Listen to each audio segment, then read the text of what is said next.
chance to hear it, so let her tell it. People on the streets say Sabrina speaks. Tune into the show, she will let you know.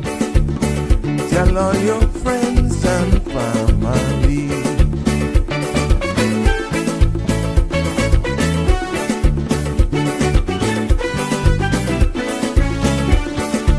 Real talk is no joke. You get the news straight up from grassroots and concerns. You can hear with some people gone. So tell all your friends to tune in to Good evening, K-Man. I'm Sabrina Turner, and welcome to Sabrina Speaks, your daily dose of clarity, truth, and community insights. Every weekday from 5 to 6:30 p.m., we're tackling the issues that affect you, from national headlines to grassroots concerns. Whether you're in traffic or winding down your day, this is your chance to hear it straight and speak your truth. So buckle up, K-Man. We're not holding back. This is the show. We gotta let you know. Now we got to go.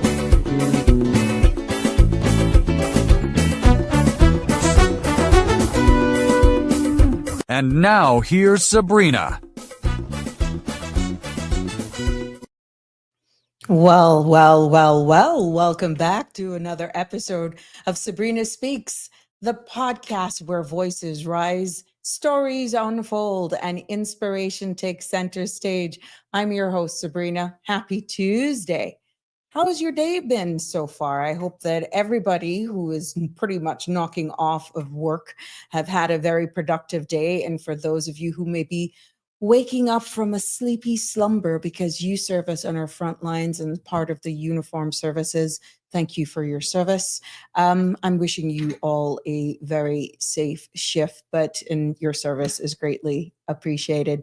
Now it is indeed it's that time. It's that time for another episode of Sabrina Speaks. And guess what? If you are loving all of the content that is shared in this place, please like, share, and subscribe so you don't miss an episode.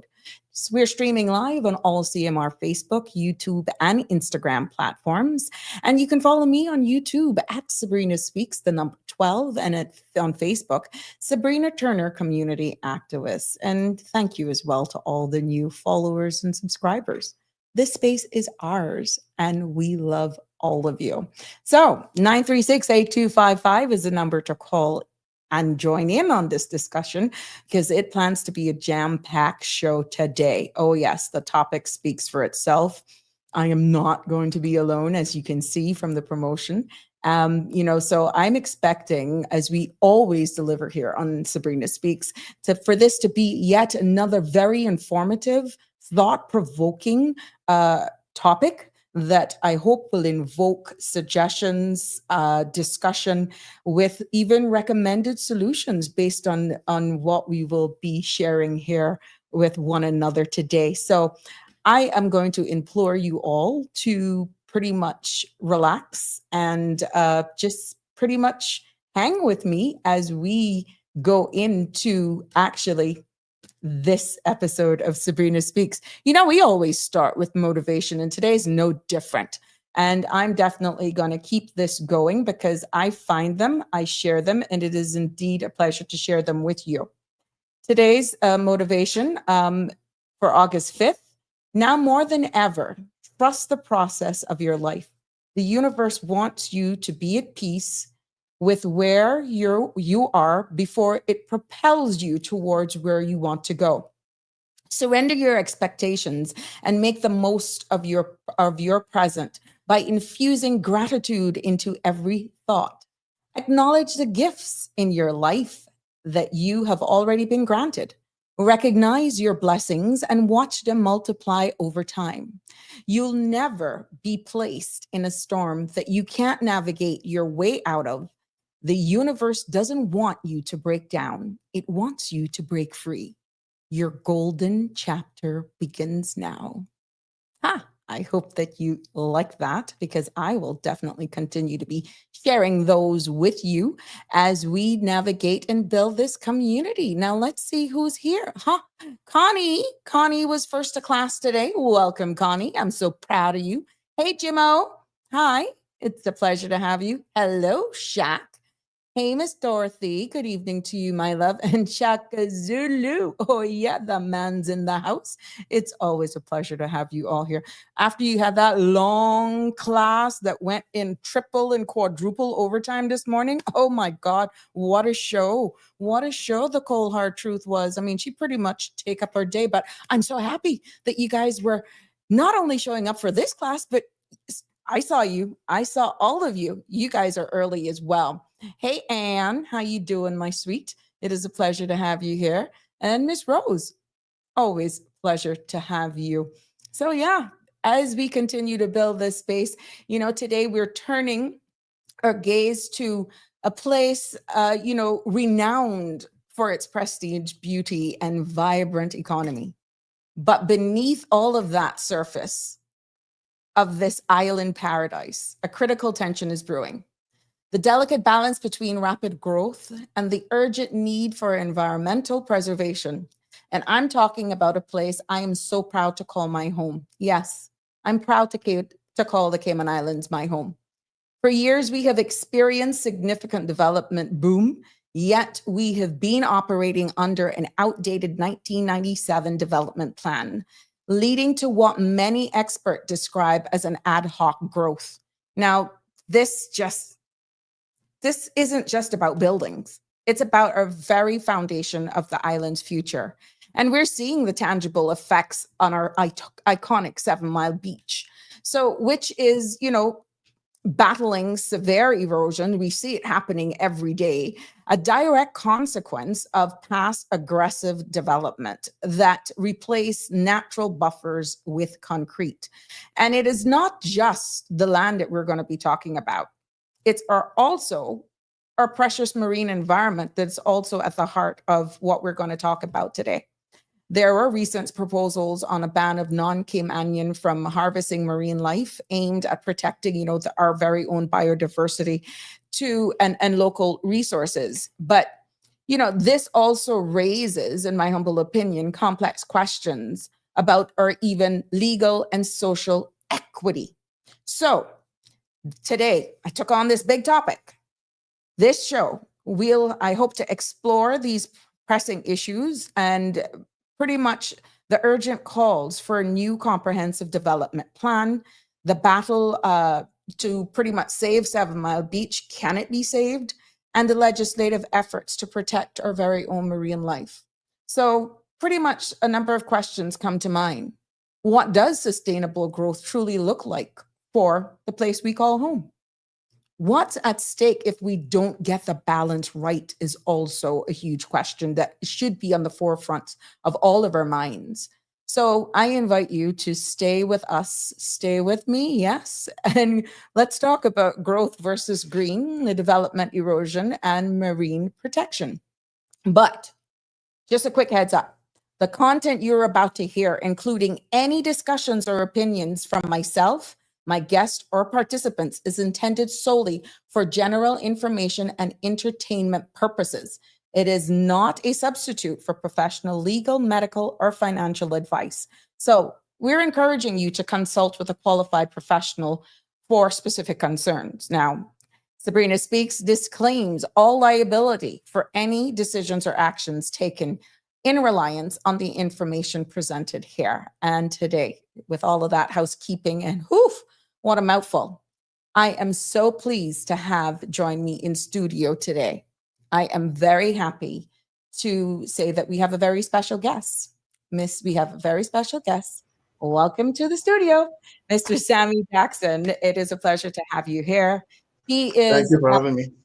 Yes, highly respected attorney specializing in environmental and development law right here in the Cayman Islands.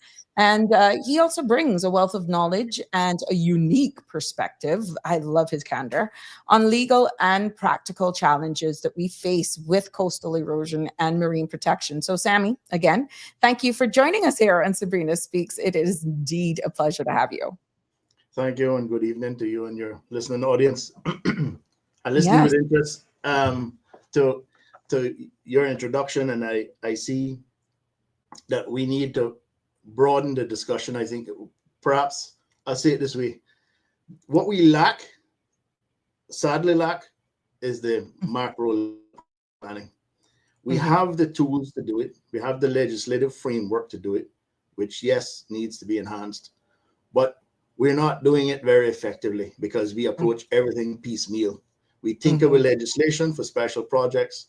There's a whole myriad of issues that we hopefully will have some time to discuss, perhaps not in depth, but touch on. So well, we can graze it. I don't want, even though the show is slated from 5 to 6:30, to be honest, we can go to at least 7:15. Understanding that we are not yet on radio, the CMR TV is not yet up and running. Based on if it takes us there, we can go over. So we're not hard and fast for 6:30. That based on your availability as well. So I respect my guests' time, but we're not hard and fast at 7. Once the information that we're sharing here, this topic is very topical, one that's very important, and I'm quite sure that all of the persons who are aware of this will actually stay with us. And we have a very, I would say, engaging audience, and they join us at various times. So we can go on till at least, I would say 7:15, which would be history for the Sabrina Speaks. It's up to you. I'm available. Okay, good. Let's go. Wow. See, all of the students will be actually excited. So let's dive right in, Sam. And this is very candid. You can go wherever we want, and we know that this is participatory.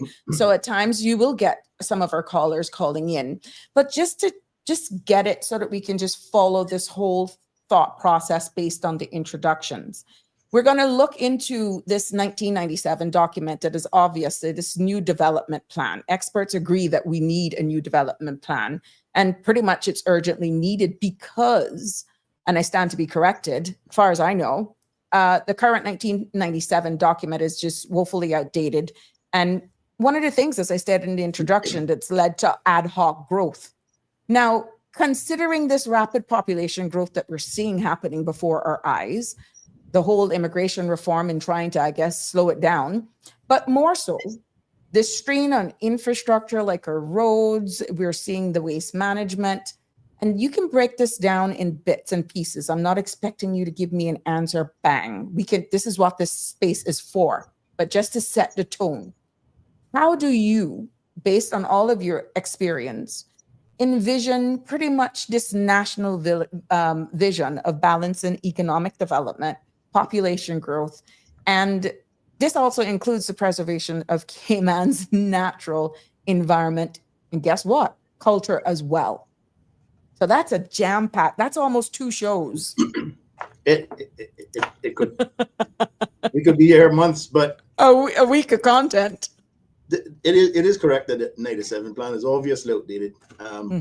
We are the framework that we introduced in the 70s, the Development Planning Law, now Development Planning Act, has had from its inception, and that was borrowed from a 1948 Town and Country Planning Act framework from Scotland. I believe we adopted all over the Caribbean, and all we've been doing since then is tinkering with the legislation. What do I mean by that? Well, we've done some significant we made significant progress in developing it in the right direction. Then there was some, I would say, butchering of the legislation by previous administrations. I don't want to draw any inference from what the motive was, but it's pretty clear that there was adjustment of the legislative framework, which is not good when you're talking about things like national development. And so the provisions were always there for the creation of a development plan. We created a basic document in 1977. I have it here. I have a copy that I don't even know if it's available anymore. I've had that for at least 2 decades. And we built on that when we revised the plan in 97. I say we because that is literally how I got my experience in planning law, and sort of fell into that niche that I know practicing. And because we had hundreds of objections, some 330 objections, I think, or 303, I can't remember which required hearings, and it took us years but we did a wholesale renovation of the development plan for Grand Cayman and some of the attendant provisions for the sister islands, because they don't yet have a zoning map, which is sad. I don't know if they want it, but perhaps it would be best if we approach zoning the way we need to approach zoning. I'll come back to that later in the show if we have time. But how the plan works is it states objectives and principles that are pretty much universal. And just to give you some sort of color to what the plan is supposed to achieve, because a lot of folks think planning control is about architectural design and the aesthetics and setbacks and all the, the nuts and bolts stuff. But the reality of the matter is we are supposed to be, and that's what I said early on, of taking a macro level approach. What do I mean by that? We need to figure out what's beneficial to the country. So why do we need to do that? Because Parliament ordained that. In 97, we enhanced the objectives in the development. That the general aim of the plan is to maintain and enhance the quality of life in the Cayman Islands by effectively directing development so as to safeguard the economic, cultural, social, and general welfare of the people and subject thereto the environment. Now, that's the sort of balance. So if to back away from that, look at it, big pictures that in truth, right, this encapsulates what some folks would say is a sustainable approach. We haven't approached it that way, but that's actually what's enshrined in it. It's frustrating to me to hear a lot of folks making discussions about these things without actually having the context or the background knowledge. Some even say we don't have a development plan. I've heard past governors state that in meetings. We do. We have had one since 1977. We enhanced it significantly in 97. And that plan is about the welfare of the people of the country. Right? So it's a socio-economic tool to make sure that development is managed in such a way that it's beneficial to the country. The problem we have is that we haven't followed that, or we haven't sort of applied the correct rationale as to how that's approached, coupled with the fact that we have had this, what I call tinkering from time to time. And I might have been involved from time to time, being honest about it, because I have clients, and when they hire me to draft, you do, that's your job. Propose to government, I've done that, and they've handed it over, and it goes through the requisite channels and gets amended. Not the butchering though, because there's some things I refuse to do. Among them concessions, etc. but that's a whole different topic. We need to really try to get to understand our legislative frameworks. And I'm talking across the board, but particularly for this topic today. We need to understand that we literally have the blueprint for life in the Cayman Islands. Yes, it does need enhancing. Yes, it does need updating. Yes, we have failed miserably in doing so for lots of political reasons. I have heard a past premier state in a public meeting, I was there and I corrected him, that we've never had a wholesale amendment to the development plan. And I said, no, you're wrong. We have. We did it in 97. Mr. Truman Bodden did it in 2 years. He pulled that off.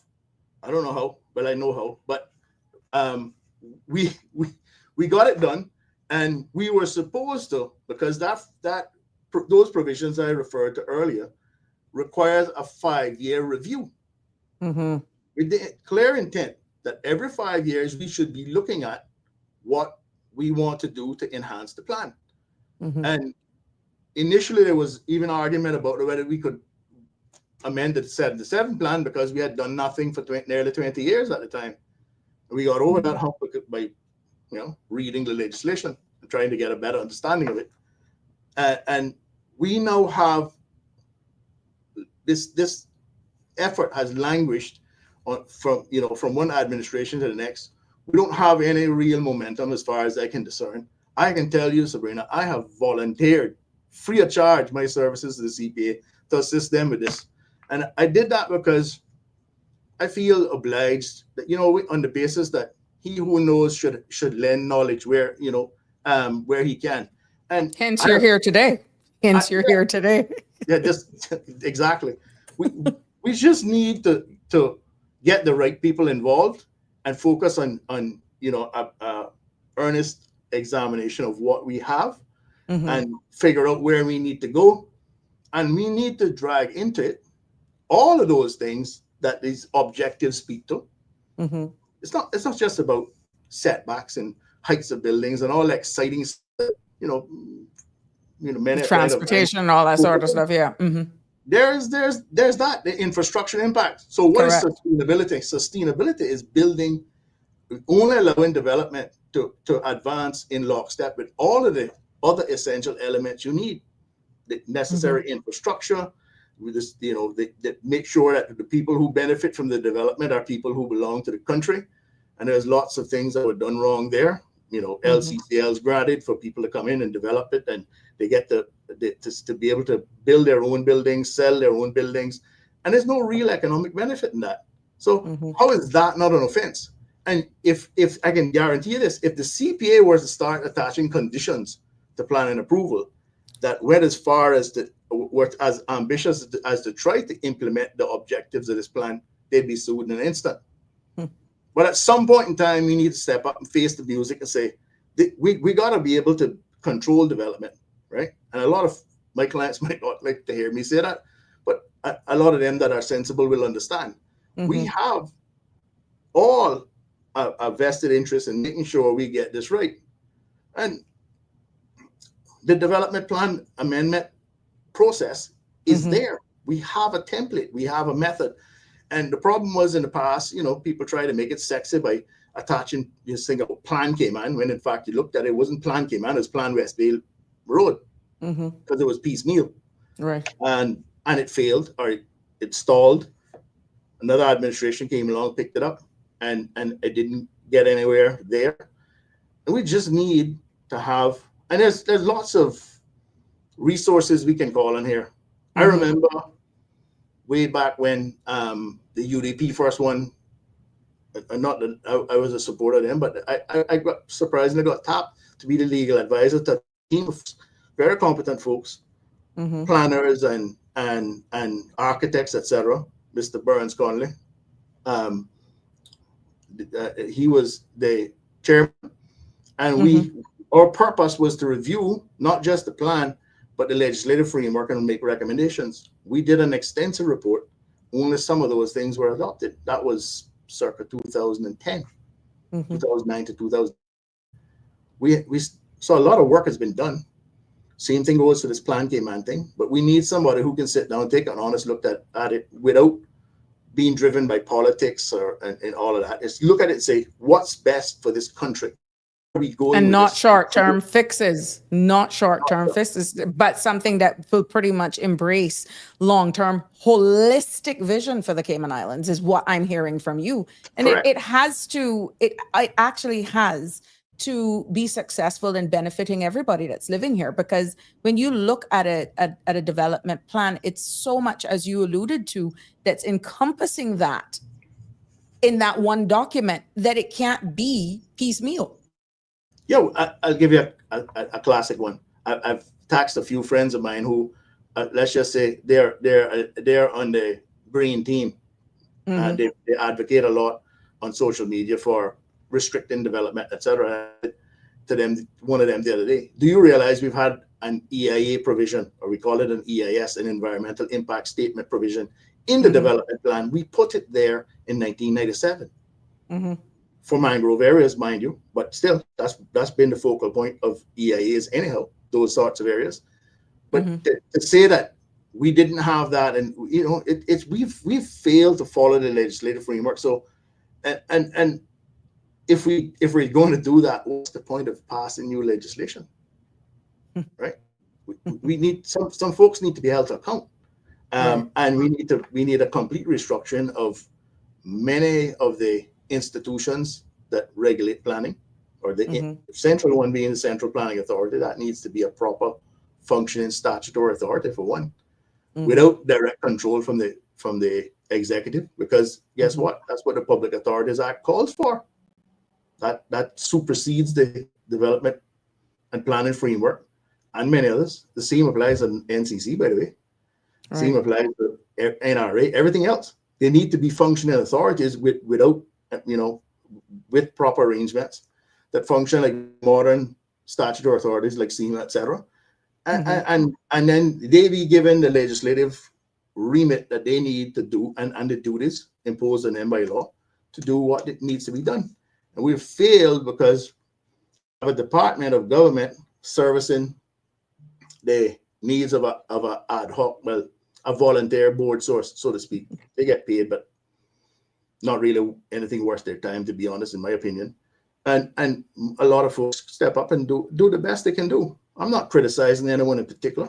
I think it's a failure of the whole of us, all of us, to follow the system that has been put in place and to enhance it and to protect it. Right. So now the pretty much the act that's going in to look at all of those persons who are big on environment, not to say that we shouldn't, because we have one earth. Now, do you feel that there needs to be a clearer definition in these zonings by protecting pretty much what remains as our mangrove forests and our wetlands?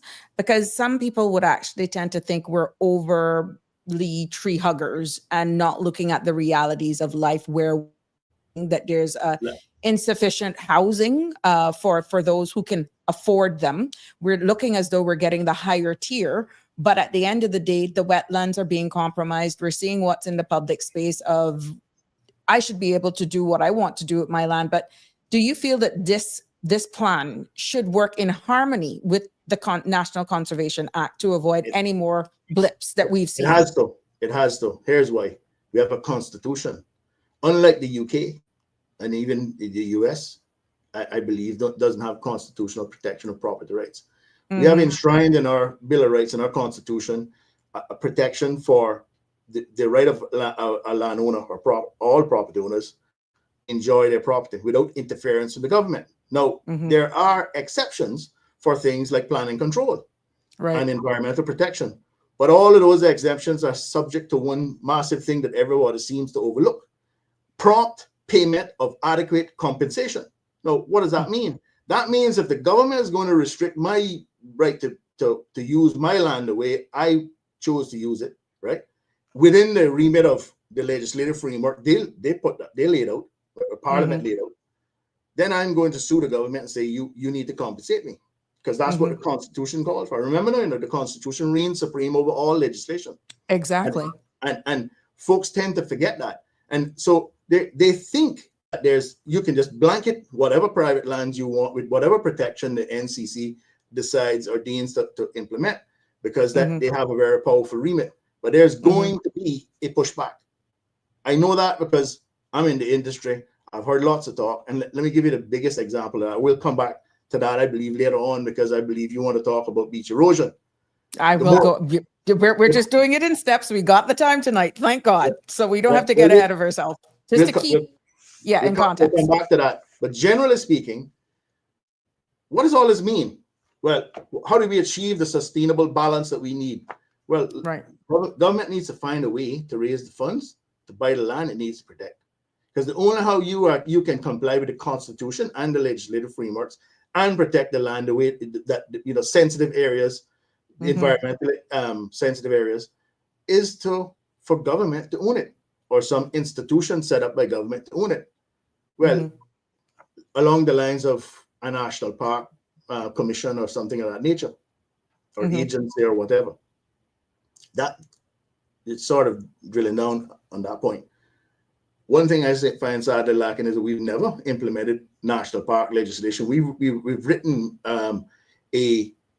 we've promulgated the National Conservation Law on the premise that we could figure out as we go along what areas need to be protected and give them different types of national park legislative protection. But we're not, and that process, quite frankly, and everybody that knows me knows that this is my opinion, has been perverted to some extent and hijacked. And that's sad, because we really do need, sustainable, pardon the pun, a sustainable approach to environmental protection. By sustainable, I mean legally sustainable. I mean, don't go down the road of believing you can do this until one guy sues you, right? Wins a huge award against the government. Everybody jumps on that bandwagon, and then it's chaos. And we got to run and do knee-jerk legislative relief for government because we'd be bankrupt And I'm not exaggerating here. We're talking about hundreds of millions of dollars worth of land at the end of the day that are blanketed with some form of protection that is still in private ownership. And so I believe there's a realization that there's some balance needs to be struck, and folks generally tend to be reasonable. I have many clients who have compromised on their legal position because they're responsible developers. They want to, believe it or not, those folks exist. Right. And they want to do the right thing, and they don't want to fight with the government, right? So they compromise and they surrender, or waive their rights to get the full benefit of the utility of their land. And what happens as a byproduct of that is we are offending the development plan in some instances, because the development plan itself requires utility, maximizing utility of land. And that's a common sense. Yeah. Ideal. We have 73 square miles for Grand Cayman. I don't even know what it is for the sister islands, but we don't have a lot of land to play with.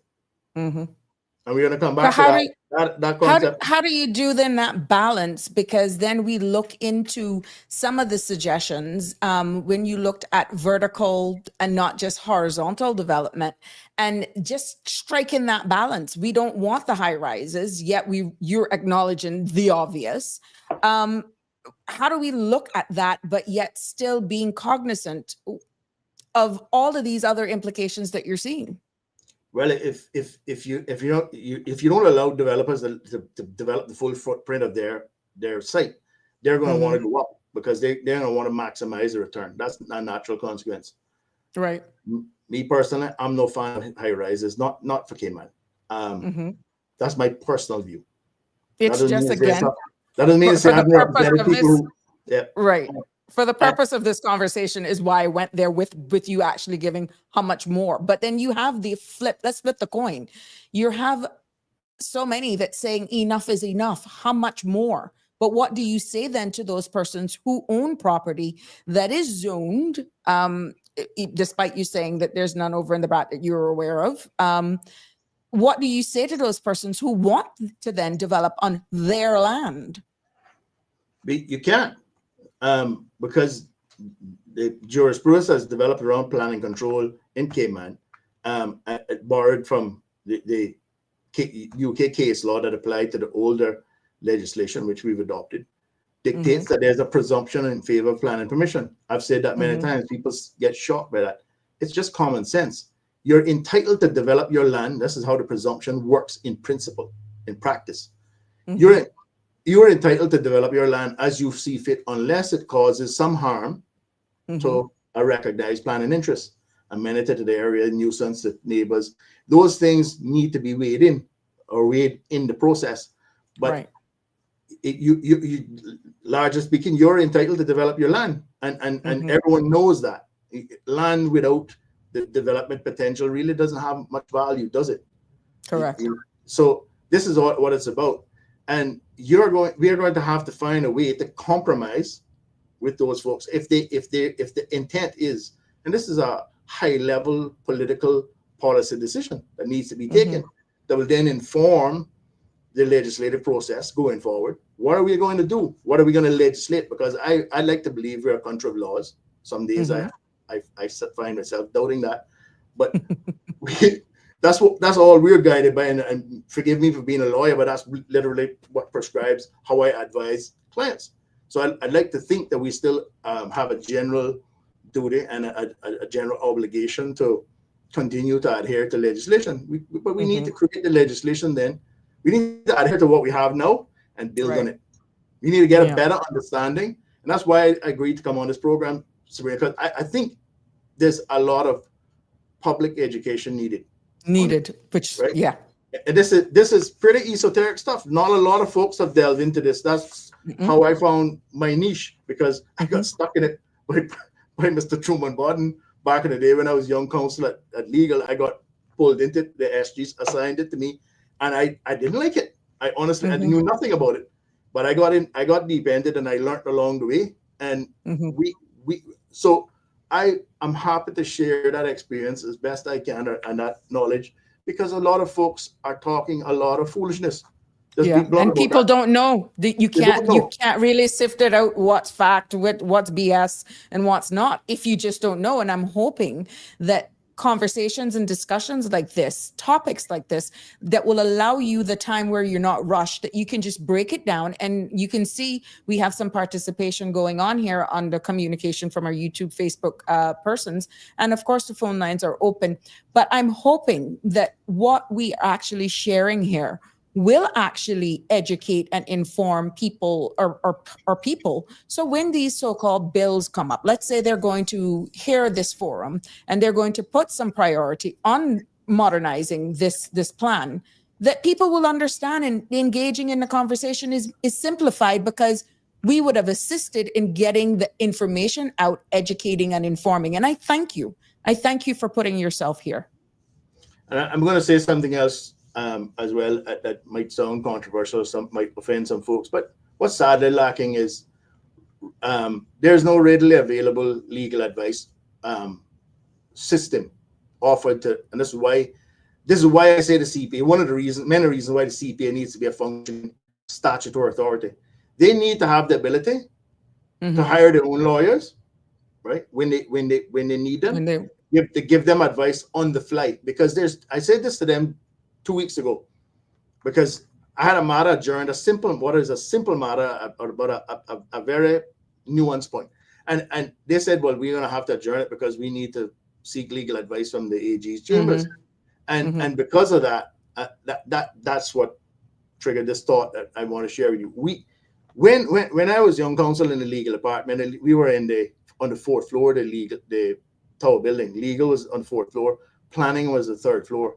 I can tell you, on many occasions, I got called by the secretary, the executive secretary, the director of planning, to come down to advise the CPA on some narrow point that they just needed so they could move on and either approve or refuse whatever they were considering. They've been hampered too, right? And I don't know why, but there needs to be some big picture thinking now on how we go forward from here. Seriously. In your most humble opinion, why do you think the whole system is set up that way, that they can't go out and find independent legal counsel? I found that as one of the most daunting things. It's because the planning department is basically the secretariat of the CPA, and the planning department is a government department. They're constrained to use the government's legal advisors. That's part of the problem. So what's the risk then of opening up that for them to go to seek private legal counsel? Do you feel that it just be hodgepodge, or like have a network then of legal consultants? I've acted for the CPA before. This firm has acted for the CPA before in that famous matter between them and when the NCC sued them, which I found shocking. I mean, we had effectively the two government departments, and that's what everybody seemed to miss. But the authorities got dragged in. And that was a sad indictment on the system. In all honesty, hence me asking these questions. How did we even get there? And if you set them up as statutory authorities, they have their own legal personalities. They can do that, right? Yeah. And they're independent of the government, and the funds don't come out of. If you set them up properly, so they're self-sufficient, right? And there's going to be impacts vis-a-vis fees, etc., that make them self-sufficient. I know from my own experience on many statutory authority, public management, finance law, obligations, etc., apply, and they need to become self-sufficient. The Public Authorities Act as well. They need to become self-sustaining, self-sufficient, and operate as independent entities with guidance from government. And if you set it up that way, then they can function properly.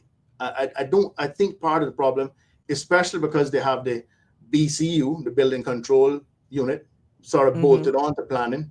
I gather that there's movement to renovate that. I don't know what. I heard through the grapevine that there's going to be a progression, and I hope I'm not stepping on any toes now, towards artificial intelligence. And my response to that immediately was, maybe we need to deal with some of the natural stupidity before we move on to artificial intelligence, because you still got to understand it. That's and that particular department, BCU, is beleaguered with all sorts of issues they're holding up projects. And I believe that actually drives some of the concessions the government has had to give, because instead of doing it the proper way, where we have development bonds, for example, with milestones, like everywhere else, but not everywhere else, but most advanced countries do it. So the developer has obligations, and he is responsible for creating the inspection regime and all that sort of stuff. And you have properly licensed inspectors who are subject to sanction, just like how lawyers are subject to sanction for breaches of professional duty, and they can get disbarred. Then you're going to see a more robust and more efficient regime that works efficiently, much more efficiently than what we have now. And all of that is attainable. It just needs the effort. It needs the mass of resources behind it, and it's going to cost some money. But we need to get there. Well, maybe with what you've heard along the grapevine is their step in the right direction of working smarter, not harder, and then those persons utilizing the services is dealt with in a more efficient manner. Let's hope that is the perspective. One can only hope. I hope it works better than the OPS system. And again, I probably step on toes, but the online planning system has had its set of challenges, and I don't think it was thought through properly when it was introduced. It seems to be working better these days.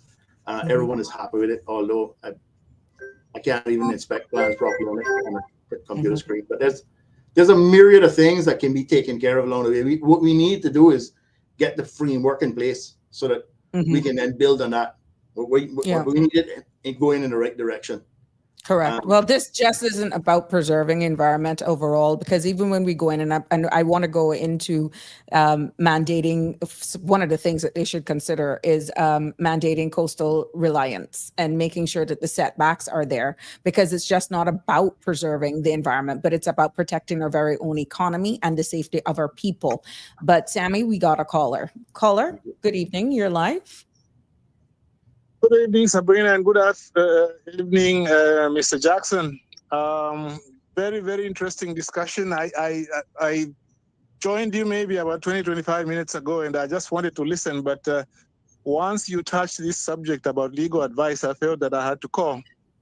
Now, the issue that you mentioned both about the fact that when you want to clear up a small legal point, you have to wait 6-8 weeks to go to the Attorney General, and then the Attorney General assigns it to somebody. And even when you want to follow up, they will tell you, we can't tell you who is dealing with it. You just have to wait until the advice comes. It's absolute nonsense. And the problem is because a lot of the people in the portfolio of legal affairs, where I worked for 12 years, just are not innovative. They tend to say, if you say, well, look, can we find another way of dealing with a certain issue, such as expediting legal advice? Their tendency is to say, well, but this is the way it has always been done. But humankind never made progress by always saying this is the way it was done. Now, there are always certain things which have got what you might call a respectable antiquity because they work. But once you discover a problem, you should be able to address it. You may be surprised that actually this issue, I did make suggestions when I was in government about how to deal with them, with the issue.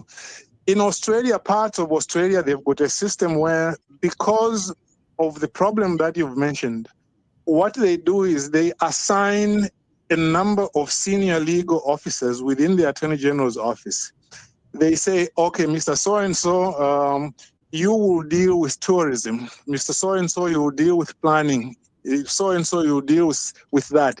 And those assignments are on the website. They are not secret. They are on the website. So what you would do is that if you want to clear something which is very small, you would go directly to that particular legal advisor.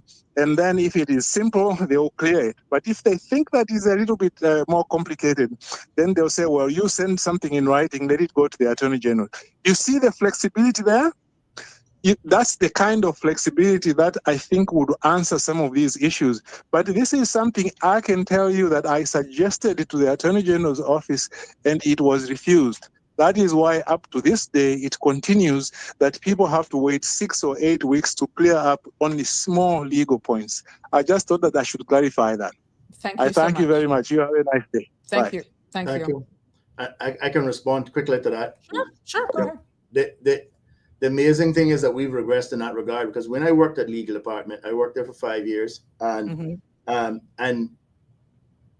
I was one of the councils assigned, young crown council assigned to that. It was myself and Kiva Reed, and our senior was Miss Julian Banks, a wonderful teacher. She taught me a lot about planning, right? And always encouraged me to learn. And the three of us were basically assigned planning stuff. So we had redundancy if one or two were off on a conference or at court or whatever, because our junior council we did both civil and criminal work at the same time.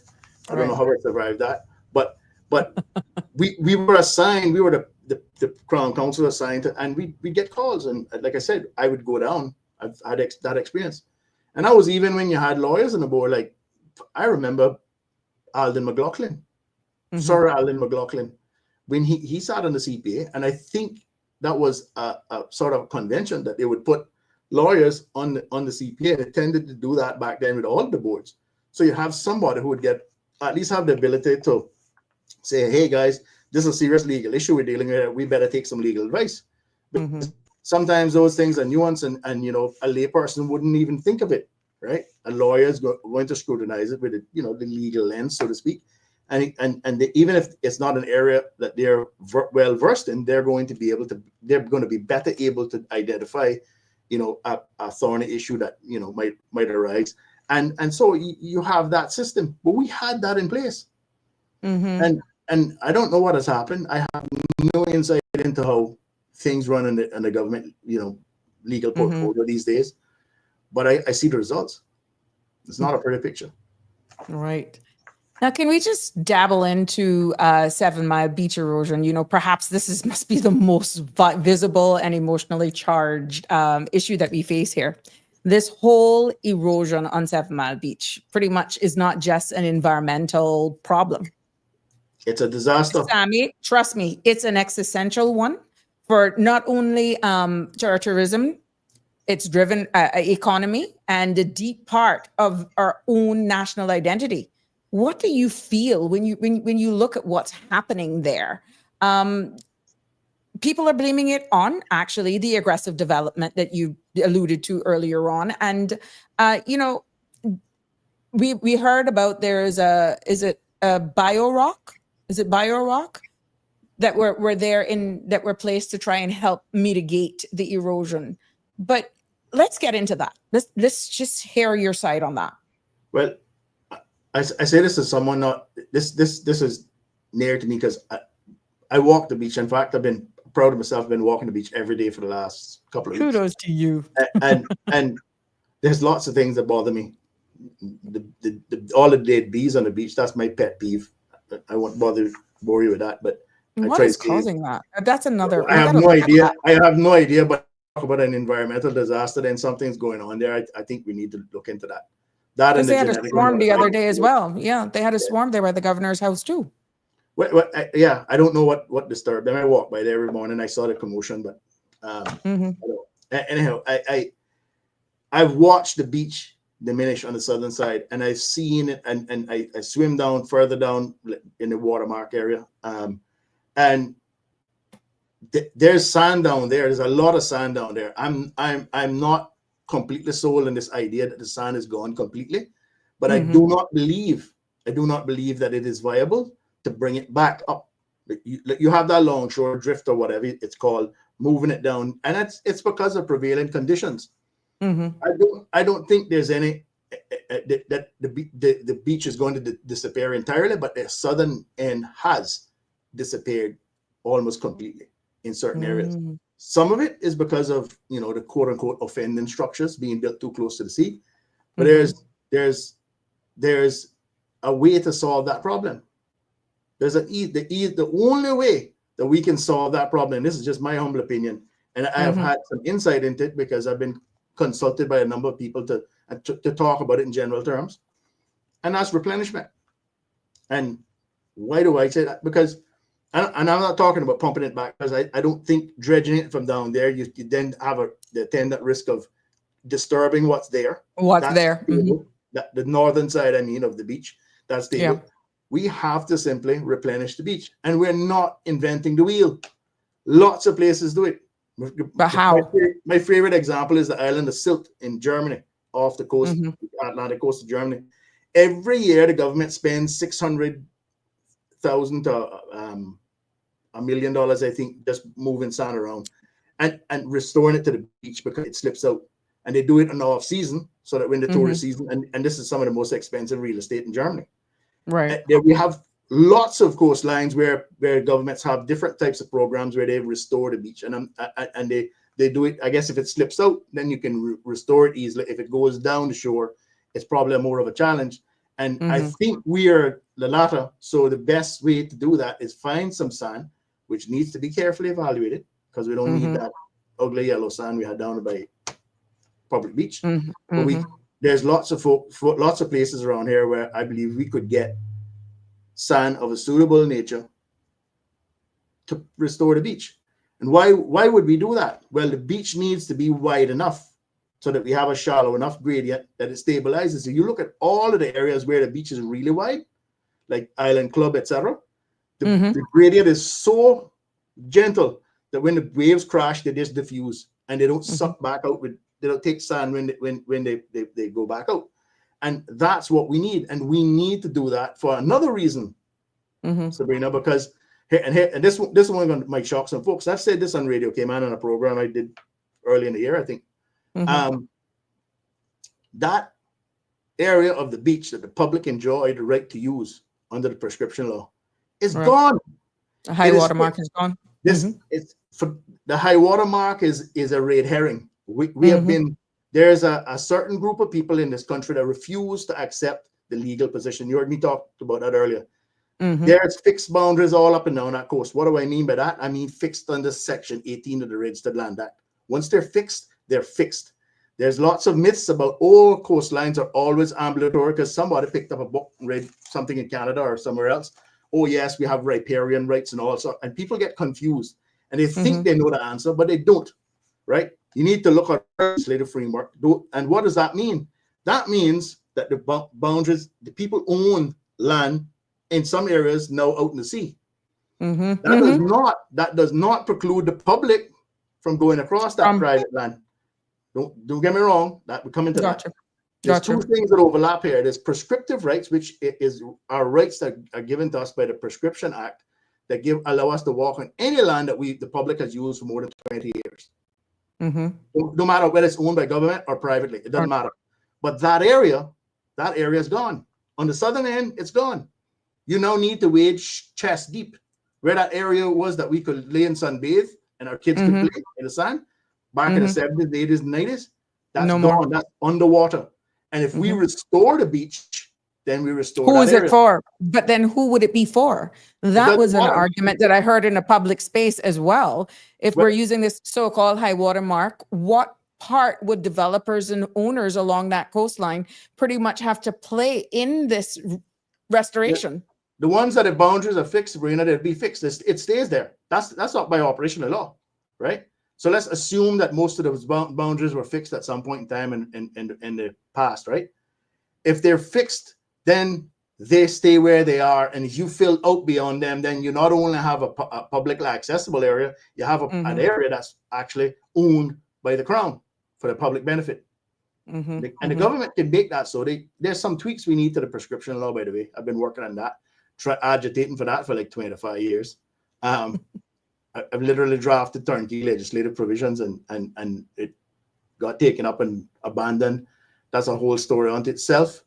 But this is something that pains. What do you think is the apathy, though? Because we're having this same conversation now, and you're saying how much years what is the biggest apathy? Is it fearful of votes or just poor timing or because it's you? It's all sorts of things. It's special interest. It's not understanding that the public have been deprived of the right. They think, and here's the nub, right? If you say to someone who are stopped, who are barred from restoring their beach land, and their boundary is 25 feet out in the water, and they now have a fixed a wall, for example, where they've precluded obviously precluded the public from using, accessing, right? No one can say that the public prescriptive area is moved, because that's a hard line, right? Right. And then in any event, it's a question of fact, and it's easily established because the prescription law or act talks about the beach, the right to use the beach, and lots of folks are saying, "What's the beach?" I said, "Well, it's pretty simple. Everything." And I've had a developer client of mine. I had an argument with him. He said, "Oh, I have legal advice that is from the high water mark down." I said, "Well, I don't know what your legal advice is, but you should just throw that in the trash bin, because the law simply speaks of the right to use the beach. What's the beach? The beach is that sand area from the original vegetation line that went down. Because we remember now, the prescriptive act was in force in the Commonwealth before the proclamation of emancipation. Oh, 1832. That's how old that law is, right? That's nothing new, and it vested and served many a country well in making sure that the public had right to coastal properties. It's been so what happened to us here? Well, we still have it. It's hard Not to use it? enforce because it's out of date. But we still have the feasible right to use that. And indefeasible means they can't move it. No one can move it. The only thing that to change is Parliament, and I believe it would be political suicide for any Parliament to decide to try to move to diminish or extinguish the rights of the public to use the beach. Step back one little bit. You said that it's outdated, but yet it still exists. Well, if it still exists, just shouldn't like it still be today? Well, just like the development plan, it's still good law, it's still enforceable. It's just difficult to enforce. And why do I say that? Well, because it talks about filing a plaint in the Grand Court, and it's governed by under the Judicature Act. The Judicature Act is an anachronism, and there's no such thing as a plaint in the Grand Court anymore. It's called a writ. So we just need to update the language a little bit, and then it's good. But I believe the courts will take a purposive approach to say, what's the purpose of this legislation? Is to protect, and we are going to ignore the procedural elements of it, etc. But the responsible thing for government to do, and I know we're going beyond the topic of beach restoration, but this is an important issue, because folks need to understand. This is one of the things that burns me. We need to understand more about what our rights are, and we need to be prepared to defend them. I've had a friend, he's deceased now, who went all the way to the rank of inspector. He was a sergeant, I believe, in the police force, when some gentleman who owned a condominium down at Coralstone Club came out there one day and tried to run him off the beach. I mean, he did debate about it, and the guy said, "Well, we own this beach. You need to get off." And he called me about it. That was way back when, and I had to say to him, you have the right. And in fact, if he puts his hand on you, you should arrest him for assault, because he don't have a right to eject you from that. But aside from that one instance, there's been many instances where we have had that sort of adverse engagement because folks are confused. And we need to, the reason we need to update it, Sabrina, is we need, and we can and should, as Parliament, should perform the legislative process of defining that area and fixing it. Right? So it's a simple terms of reference, something expounding on what it. How do we do that? Definition is, yeah. We look at the aerial photographs. We have aerial photographs of the West Bay Peninsula dating back to the 50s in black and white. We only need 20 years of that. Once we get that, we can figure out where the line is. We draw it. It's not arbitrary. And we say, this is the historical public prescriptive area. If somebody has a fence or wall in the way, then they might need to move them. And that might be sort of the thing that produces the lack of appetite, political appetite. But you can probably, as a government, negotiate or figure out how to balance interests in that regard. But it needs to be done.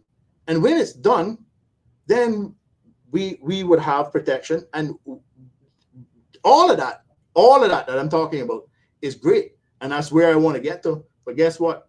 If we do that, it doesn't help us on the southern end, because that area is gone. Correct. It's washed away, and people need to understand that. And it's because of this idea that's been planted, this false idea that is planted by certain people in the heads of a lot of folks, even in government, that the coastline, the coastal boundary, the private the boundary between private and public land is ambulatory. That means it changes with the tides. That's absolute rubbish, right? That only applies if there wasn't a fixed boundary survey. We've had that disinformation was so rampant at one point. We had a past chief surveyor who issued the worst thing I've ever seen, a directive instructing surveyors to not register fixed boundaries on coastal property. Oh, wow. And that came out on an argument that I had with him for a large client where he said, we need to establish a boundary. And he said, well, there's no such thing as a fixed coastal boundary. And I said, you're wrong.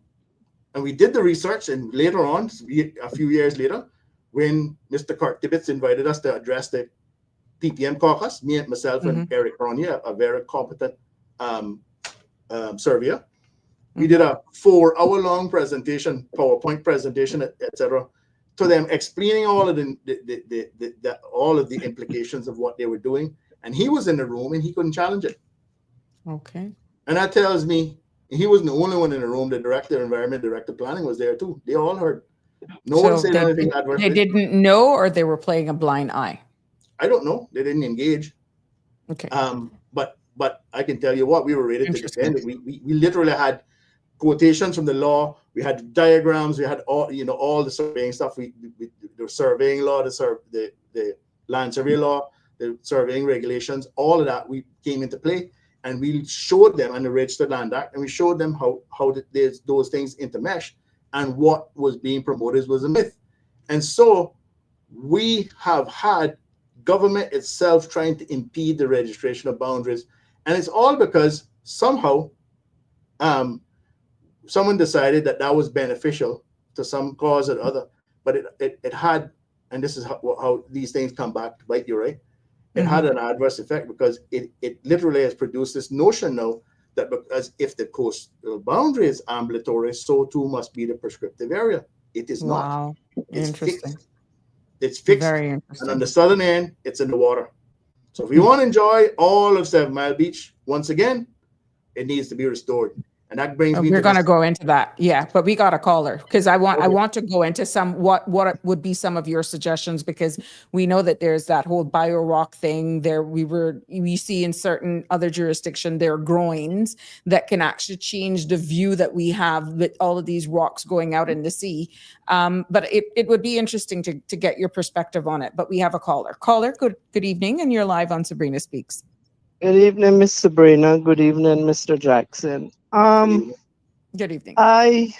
It's a wonderful show, by the way. Thank you. It was just yesterday, I think it was. I was down where the old Spanish Bay Reef Hotel is. There are 2 homes next to that. If you're coming from Birch Tree Hillway and you come past that, there's a blue house, it's privately owned, and then there's a yellow house. And then you have Conch Point Homes. I watched as a person, the yellow house, the employee that they have, their gardener, he had this big old yellow wheelbarrow with these looking like big Tonka truck wheels. And he had a shovel. And he had raked up all of the seaweed. And I sat there about for half an hour, and I watched him pile up sand off of the beach. Huh?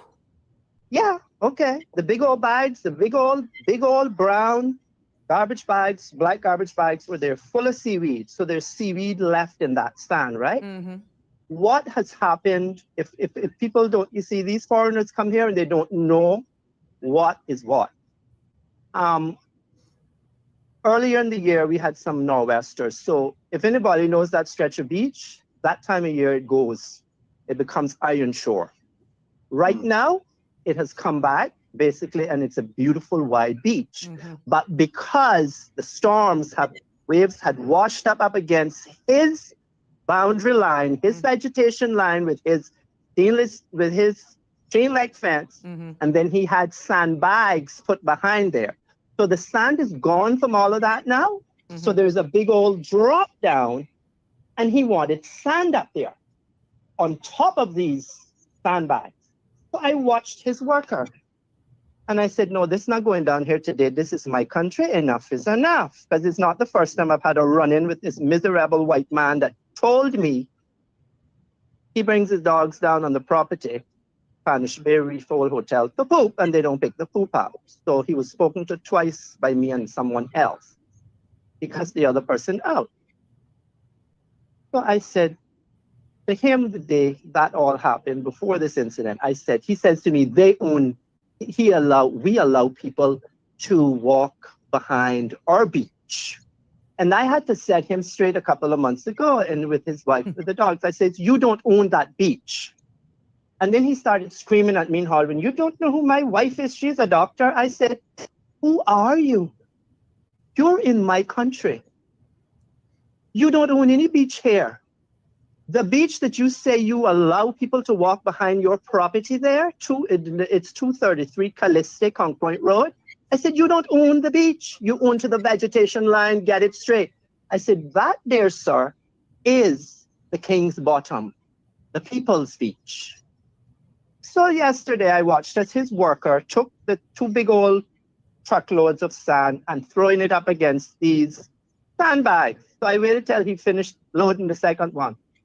And I walked down and I looked at him. I said, good afternoon, young man. How are you? What are you doing?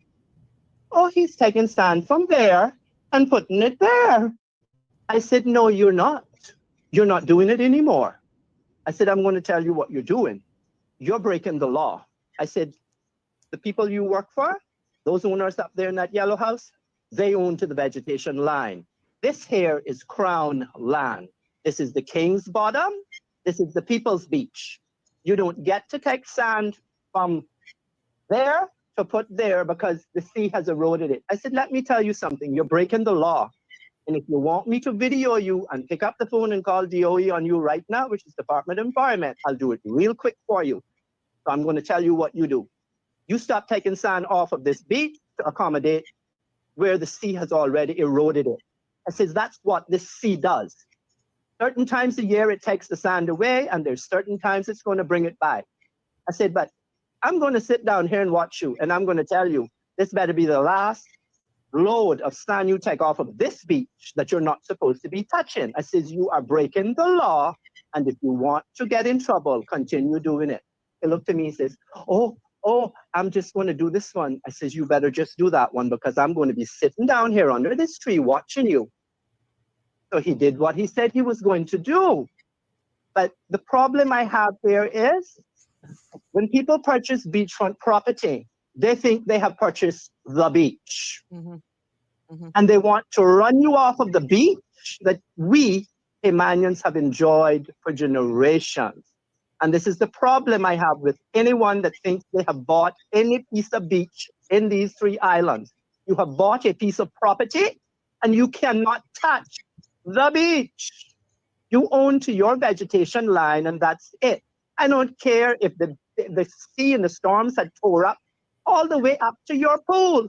You don't get to come on my beach and take sand and throw it where you want to put it. I said, you are breaking a law in the Cayman Islands, and unless you and the owners up there want to get yourself in trouble, don't let me see you down here again doing this, because I'm going to record you next time, and I'm going to get you all in some trouble. You know, and this, just a simple thing of going down to a beach access and walking behind some of these beachfront properties, and you go sit to the side of it, they don't want you even doing that. Oh, wow. And you're not on their property. You're on the beach. But because you're behind their property, on the white sand, they think they own the beach. And, you know, I as a Caymanian, I have had it. I really have. And Mr. Jackson, I'm with you. All we have done is allow developers to come in here, build high rises, and block the view that we had. We don't have any view on 7 Mile Beach anymore. And it's the same way down by the Marriott. They knew long ago, if you put in a pool bike there and you put a seawall, you were going to ruin the beach bike there. And for years, you cannot get from the old Treasure Island up to there. You have to get there hopefully it's low tide and you can walk on the iron shore and get through there and wade up in water and come up by the Marriott. You know, they build and they build, but what are they giving back to Cayman? Because then they build these big old condos and they put up signs and tell you, you can't come behind these developments. That is not right. And you know, enough, I just have, enough is enough.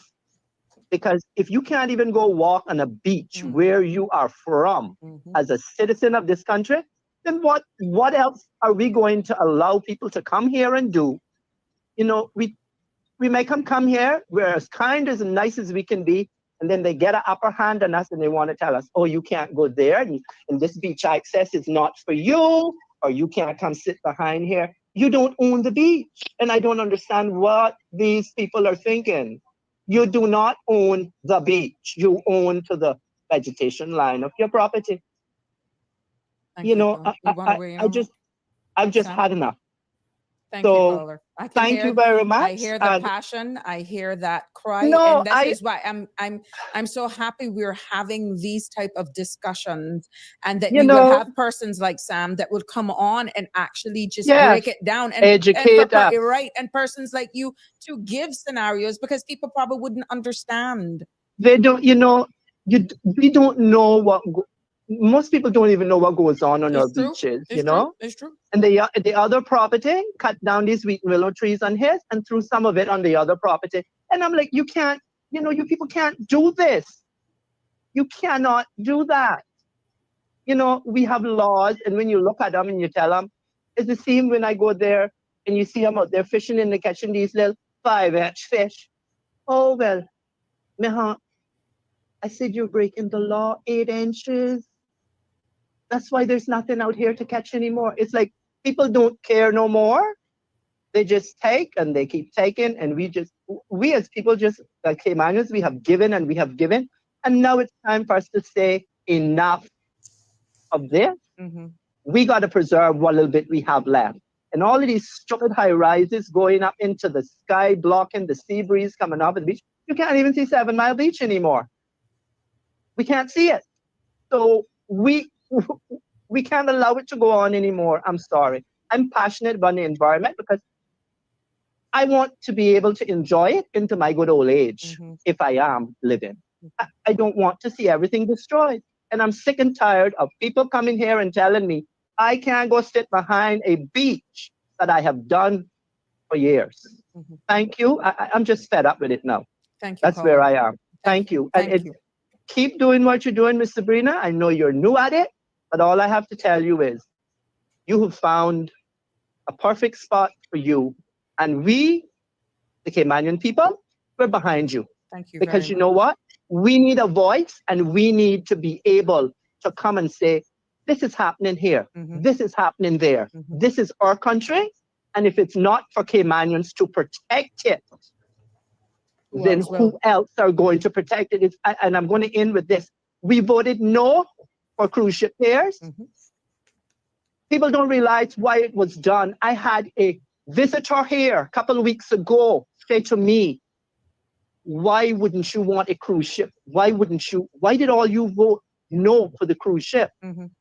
Here, I said, because the reality of voting yes for a cruise ship here would have meant no more visitors to our country, and we would have had no more 7 Mile Beach, because an obstruction would have been put there, and within a couple of years, you would have watched the beach disappear, and the reefs would have disappeared.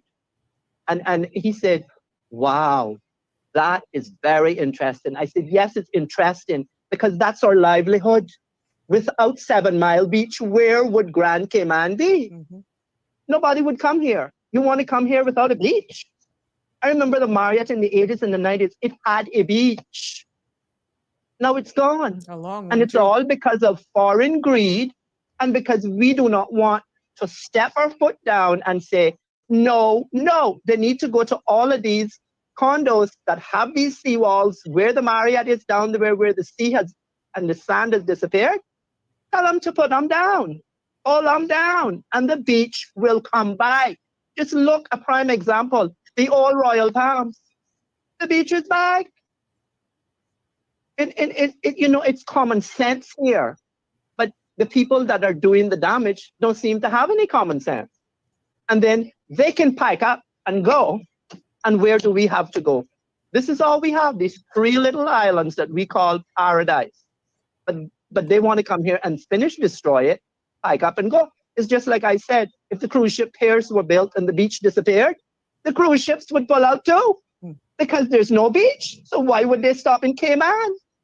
Well, nobody wants to come go Georgetown, walk around, and half of the time the stores are empty. Nobody's buying anything. Because why?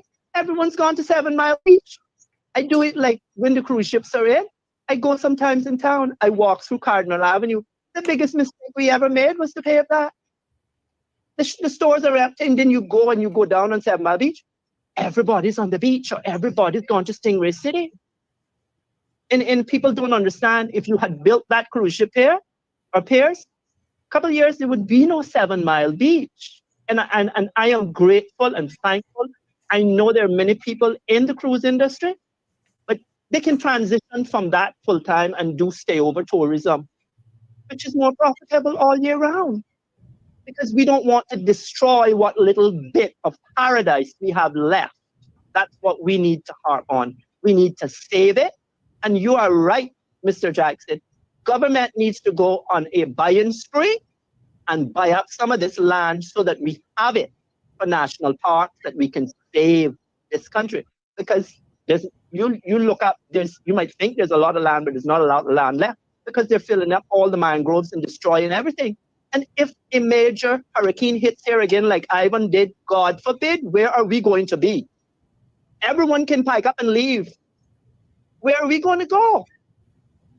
Where are we going to go? This is home. And I don't care who likes what I have to say. This is home. And we as Caymanians need to take a stand, and we need to protect what little bit of natural resources and natural environment we have left, mangroves, swamps, everything. We have to protect it, because when it's gone, it is gone. Thank you so much. I'm just going to finish with this. I read an article the other day about how we have brought the blue iguanas back from almost extinction. And this was an article in one of the big newspapers I read. And I was like, wow, they picked up on that? There you go. We're trying to save something. So why not try to restore 7 Mile Beach? But these owners of the hotels and the condos are going to have to learn that if the walls have to come down to bring the beach back, they're going to have to come down, because they shouldn't have been built that close to the beach in the first place.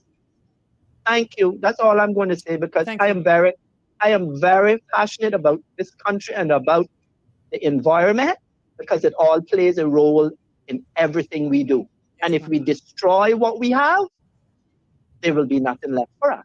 Thank you. Have a wonderful evening. I'm continuing to listen. God bless. Thank you. Likewise. Thank for you. your contribution. Bye-bye. Yes. Sam, that is packed of emotion, passion, and Let's try to unpack it. Pack it, yes, because there's a lot that was said there. The problem, as I alluded to earlier, is the confusion over ownership versus the right to use. Right. Prescriptive rights are akin to easements. I can own a piece of land, Sabrina, and you can have a right to traverse it if you use it for 20 years under the Registered Land Act.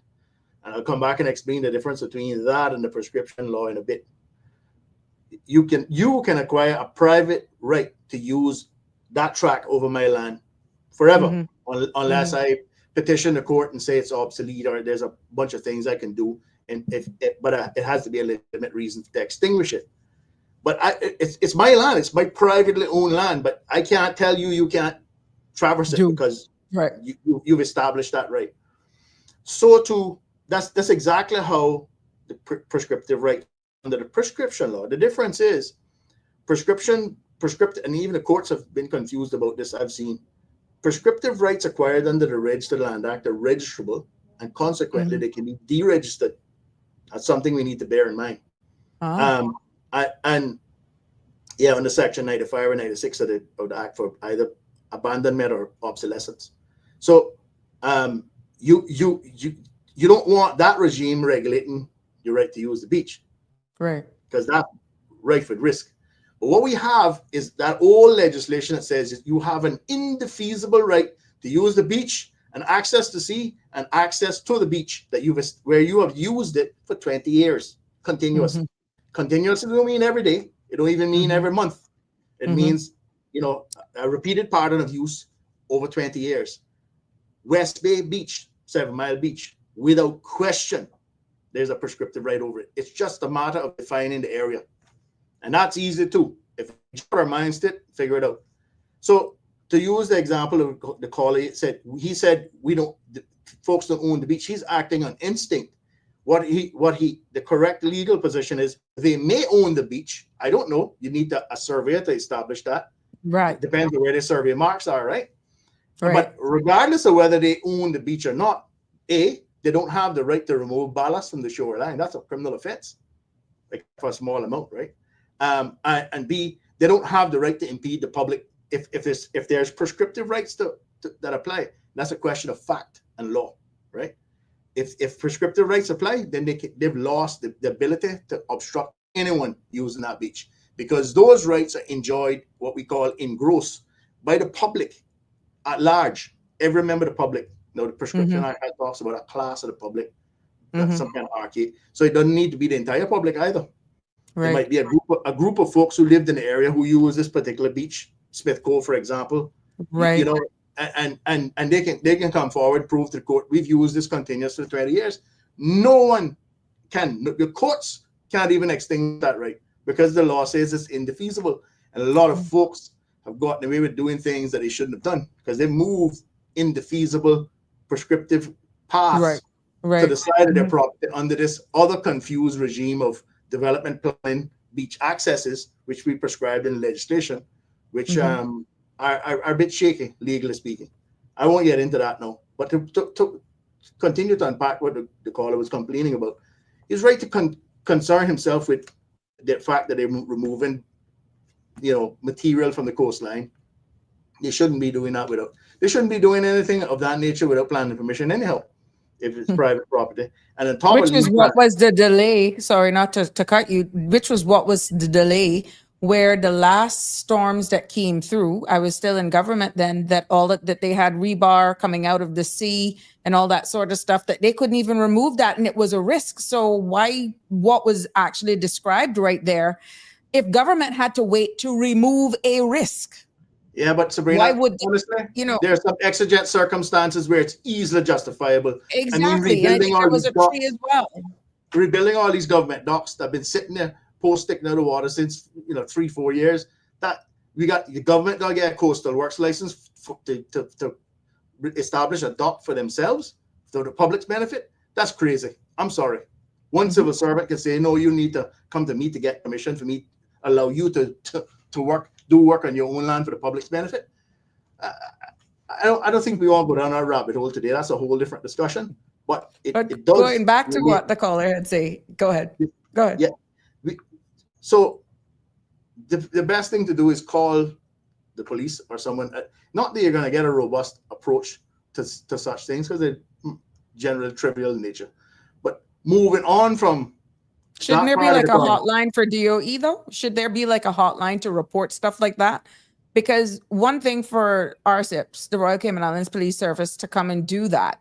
But if they themselves, let's say, are not that versed in that piece of legislation, to say, okay, well, this is my land. You can't tell me I can't do that. See where my boundary is or not. You see where I'm going? Should there then be a hotline for DOE?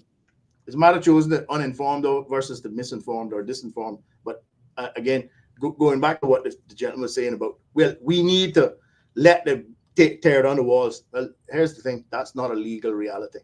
I deal in realities every day. Legal. You can't do it? You can't do it? You're not. Why? They were given permission. They were given legitimate permission. They have a right then to sue government to say. But under the circumstances with climate change, we see seawater rising. We're seeing in hindsight, the damage that it's being done right now that is obvious. Why can't we do what we have to do to save what's left? Sabrina, this is just my layman's assessment. Devil's advocate here.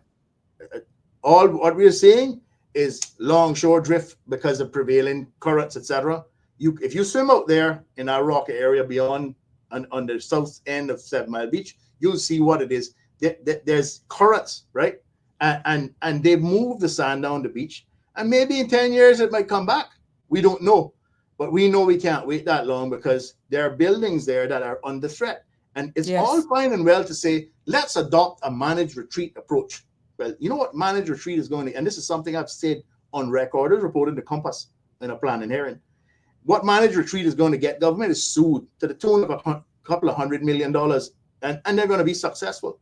Because these folks that come down here and buy condos, they're not spending $2. They're spending a significant amount of money to invest in Cayman, whether we like them or not, whether we, because of all the emotive,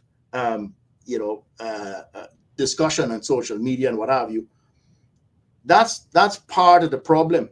When we get too emotive about things, we're not objective, and we don't inform ourselves properly. And I'm not here to say that folks shouldn't get up in their feelings when they see something that offends them, as a Cayman national. I'd be a hypocrite for doing that, because there are things that annoy me as well. But we have to, when it comes to this topic, we need to be realistic about it. And the only short-term solution to protect not only our most precious asset, because that's what I would term it, that our most precious asset, I would say, is 7 Mile Beach. When all is said and done and you evaluate the economic benefit, the social benefit, folks going to be able, that's one of the things they can do any day of the week, take their kids in the sea, etc. That is our most precious national asset, and it doesn't have one bit of legislative protection. And not only that, we're sitting here with our hands in our pockets, or sitting on our hands, should be a better way of saying it, and not doing anything about it when there's solutions out there. Because there's this plan to let nature ravage those buildings, because that is what managed retreat is. Take a look at Wikipedia. Managed retreat, it says, involves the purposeful, coordinated movement of people and buildings away from risk. This may involve the movement of persons, infrastructure, community. It can occur in response to a variety of hazards.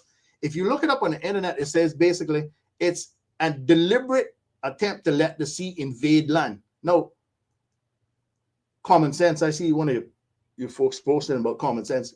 Just take a common. Forget about being a lawyer. Just taking a common sense approach. Given the size of this country and given the value of the land, you think we can really afford to let the beach be ravaged, rip up the walls and let it continue to erode? If we really believe that climate change is the problem and we are going to be inundated with higher and higher tides every year, what kind of sense does that make when you put the sustainability lens on that? How in God's name can you rationalize that? Because that's not sustainable, because the sea would end up somewhere in some parts near the road, like it used to be. I remember when the sea used to wash across the road where the Kimpton is now, the old road I'm talking about. Correct. Stormy Nor'westers. That was the narrowest part. Georgetown, you couldn't get past. So this isn't anything new. And yeah, the beach is diminishing on one end, and I think it's more or less stable on the northern side from about the midpoint. And in some areas, it's really nice and wide. It appears to be stable, hard packed, and all that. I believe we need to put in place sufficient sand to allow the beach to rebuild, to stabilize itself, and maintain it. A part of any beach restoration project going forward, if you're going to be sensible about it and you want it to be sustainable, you need to take responsibility for maintaining it. What do I mean? Well, if it's would that be a collaborative report, public, private, with all? I mean, who would take that up? Because it's a funding and collaboration, I would think. Well, here's the thing, Sabrina. And I know that there are folks that looked at this, and I can't speak on behalf of all the landowners of 7 Mile Beach, but if you look at it, right, just anecdotally, and you think, what's the enhancement, the uptick in value to every property in 7 Mile Beach on the southern end where the beach is eroded? Some of those folks are having a hard time selling their condos now, especially the ones that can't get permission to build a protective wall in front of it. Who would want to buy a condo on that end of the beach when it's subject to the ravages at sea and there's no beach for them to lay on, or for the kids to play on, etc.? So you think about that in market terms. The minute that beach gets restored properly, all of those property values go up. That's an uptick in stamp duty for government. Mm-hmm. We shouldn't shy away from that whenever there's transfers. But there's an enhancement in value that you could use to convince stakeholders all up and down that beach to contribute. I'm not saying all of you would get enough money, but the estimates I've seen for sand to restore that beach to say 100 feet wide, 100 to 130 feet wide, are 20 to 25 million. That's what I've been ballpark, right? Mm-hmm. You look at it in terms of what that's for us as a nation. Mm-hmm. That's peanuts. That's peanuts, right? We're talking about spending 60 million on schools and all that sort of stuff, and we don't want to spend $20 million on the beach. Now that's a delicate thing because we got to educate our people. But I see where you're going. I see where you're going with the example. It's a public area, and if you fill it out beyond the private boundaries, then there's no question. Jack can't ever tell you again you can't bathe on my beach. Right? It's not his beach. And there's so many benefits that come from that, right? And I think I came across. Are you aware of beach bond, where you pretty much use a portion of the hotel taxes and or a special levy on beachfront properties to embark on these projects? Like you rightfully said, there's all sorts of ideas being bandied about, but it needs to be something that's legislatively sustainable too, right? Like that. Understood. We got another caller. We got another caller. Hello, caller. You're live on Sabrina Speaks. Good evening, Sabrina and Sammy. Pray you all is well. I'm very, very blown away with the topic. I love it. But at the end of the day, I personally feel and believe CPA is responsible for this mess that we have right now with our beaches. They approved buildings to be built so close, seawalls to go so close. I learned during the election that since all of those rocks went out in the ocean there behind Treasure Island, from there went down in that water, we have been losing our sand since that went down. Nobody should mess with Mother Nature. Mother Nature is going to do what she please, as she please, when she please. And we know that. I've heard a lot of tourists coming, and I used to run taxi, says, oh, you guys are living on a gold mine. You guys don't build on the beach, on the water side, and take in the view. We have sense. We know that Mother Nature is something not to play with. And when she's ready, she's going to take whatever's on that and ensure whatever's on that beach.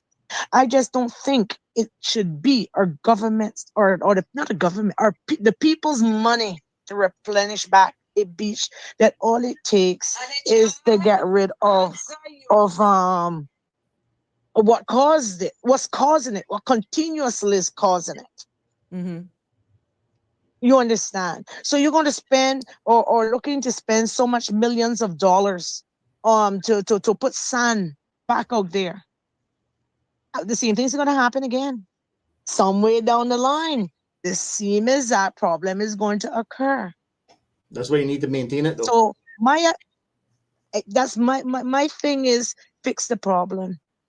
Remove whatever is causing the problem and let our beaches come back. Let Mother Nature do her thing and bring our beaches back on her own time. But I don't think it should be the people's money doing it. I really don't. Because they know what they were getting themselves into, or they should have thought about what they were getting themselves into when they go and buy a beach property and build so close to the water. They know why. Because then at the end of the day, they came here find our beaches clear. And they wouldn't stop till they just pile up our beaches. I mean, you can't even drive along West Bay Road anymore and just look over, glance over and see the sea. They got these high walls up. They are robbing us of our sea view. Nobody cares. Nobody cares. But now that they have an issue, now that they have a problem with losing the beach, Oh, we all supposed to care? Life is so unfair here in the Cayman Islands. It is so unfair. That I just wish we all of all those have that walls problem would though. be removed. We I all know we all we share in do. that, because we're gonna lose the public. We've lost it. There's no, you can't walk, like you said, once upon a time people could walk. I remember as a young in my early teens when my cousin walked from his house in Georgetown to West Bay on the beach. I mean, we'd have to go in somewhere around Paget Beach and walk across a lot of iron shore. Well, we could get there. You can't even do that anymore now without getting wet. Mhm. And it's sad to see that the beach is gone. It's not.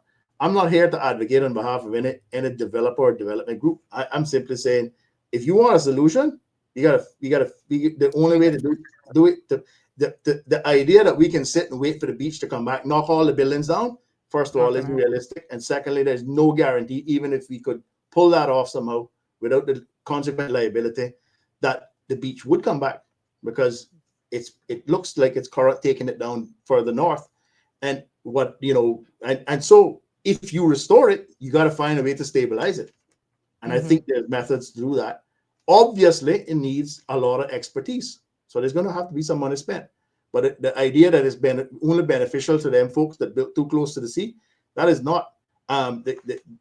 Some of them mightn't even want the beach restored because they don't have to deal with the nuisance of the public passing across in front of their house anymore. We need to think about that too. So in our haste to basically spite them to say we should leave them alone, let the houses fall down, we are depriving ourselves of something. I saw a comment just now about where the sand would come from. Well, sands have been sourced from Bahamas, Cuba, as far as I am aware, and submitted. No, as far as I believe it's the DOA, the Department of Agriculture, who has remit over evaluating the import of any soils. But they obviously don't consult with DOE. That may or may not be ongoing. I don't know. But there's got to be a source of sand. You look at the Bahamas, they have some of the most incredible white beaches akin to 7 Mile Beach. And my understanding is there's lots of sand there that would be made available for the project if it could go ahead. That's all I know. And I'm just selfishly wanting to be, as I came, and being able to walk the beach again all the way up there and see people enjoy it, because if we leave it alone, it's going to, and it looks like it's going further down the beach, like the erosion, the line of erosion moves further down every day. Now, there's places where it comes back here and there in between the Royal Palms. It's because there's two walls that are there that sort of trap sand to some extent. But the truth is, the beach there used to be a lot further out. Yes. Right. And as to who can pay for it, I think we have the ability to convince the folks who own the properties along that waterfront to significantly contribute, if not fund the project. I wouldn't be so ambitious to say that it wouldn't cost the public a penny, and maybe it shouldn't. Maybe it's valuable enough to us, right? Especially since we're getting the public area back, for us to put some skin in the game too. And that way we can say we get some say in how it's maintained, because it's on sitting on Crown property, and there needs to be an entire management regime. I don't know. I have no faith in groins and this idea that you can just take and trap one area of sand in front of a particular development, and I don't care who it offends. That's the consequence of that is going to be that it'll be attendant erosion elsewhere. Everybody knows that. If you build a groin, you probably need to build it on the southern end to keep the sand from slipping out into the harbor, and then just restore the beach and maintain it. I don't think that's rocket science, because there's lots of programs that exist like that all over the world, and we get to enjoy it.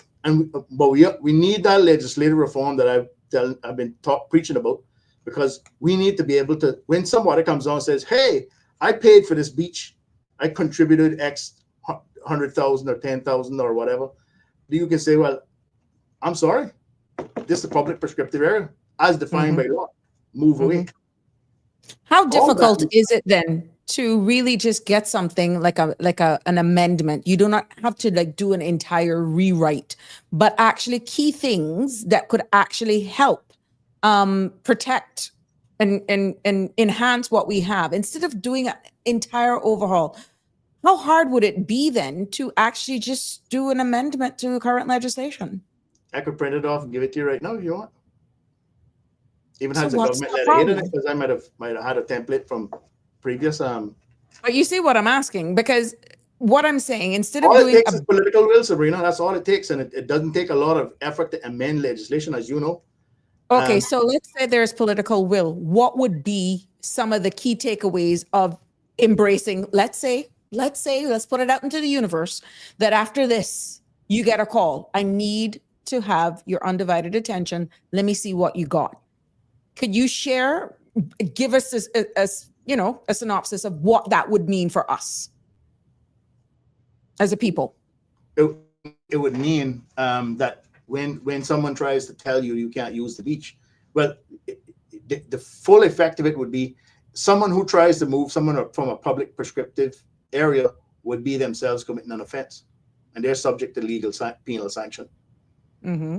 Because they're interfering with a public's right to use something that they have a right to use. Okay, that's one. So how do we define this then, high water mark? Would that be one of the things in there for clarity and definition? Forget about the high water mark. It's the beach. But the high water mark, the low water mark should probably be the defining lower boundary. The upper boundary would be the original vegetation line. Mm-hmm. And then if you want to use that as a setback envelope or something a little further away, then it's all the justification is there. You can't grant a variance anymore, because that might have been how some of those walls are built. But I want to caution the previous caller that when you say that these folks breached the law, they didn't do that. The CPA, I'm not paid to defend them. I challenge them fairly regularly, but you need to bear in mind that once upon a time the setback was different too. That 130-foot setback from the high water mark came along in 2003. I think it was, or maybe it was along with the amendments being made in 97. But it wasn't always the case. And the CPA has, rightly or wrongly, in the past, and there's one particular wall there that enjoyed that benefit. They because it was an existing wall, they were allowed to rebuild it in an existing position. No, that is no longer the position as far as I know. Right? Because there's no such stated right in the law. You don't have the right to rebuild exactly in the footprint. You have the right to renovate a structure, including a wall, and protect it and maintain it. But you don't have the right to remove it and put something else identical to it back in its exact position. That's a myth, a legal myth. So how do we move forward? We move forward. Like I said, somebody in government needs to wrap their head around what the problem is and how to fix it. And there are solutions out there. There's just, sort of a lack of appetite, political appetite to touch this, because lots of folks work themselves up, and politicians don't want to. I use a term by a former minister used once on me. He said there's a lot of political cowardice with that particular topic. And when folks are new to the job in particular, and they're trying to, how that is, right? You get it, and you're just trying to manage what you find yourself in, and you have this thorny, potential explosive project being proposed. You're going to want to approach that cautiously. So the way to get is start more public discussion, get some feedback, just like this, and not be scared of the people. No. Why should we be scared? In fact, generally speaking, why should we be riveted by fear of offending people to have a public debate? I mean, that is not a hallmark of a modern, sensible society. That you and I might not agree on many things, Sabrina, but you and I can sit down and debate them. Correct. I mean, I threw out a lot of things here this evening that you said quite openly you were against groins. I just threw it out there for discussion. This space is exactly what that is. Doesn't mean we can agree to disagree. I mean, our callers came in, they called in, and we got another caller now on hold. But that is what this space is about. But where is the other arm? Where's the other perspective then? in engaging in conversations like this. You shouldn't be scared of engaging in conversations, because nobody's expecting you to have the answer for everything or have the solution, because we're not all experts in certain area. But I'm quite sure that if we have discussions like this, understand what our people are talking about, you can come to an happy medium.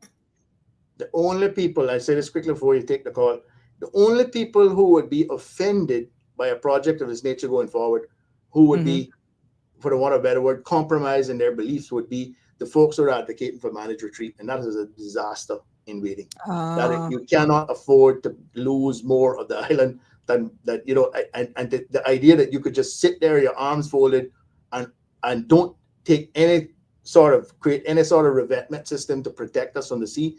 How does that resonate with climate resiliency? You know what climate resilience is to me?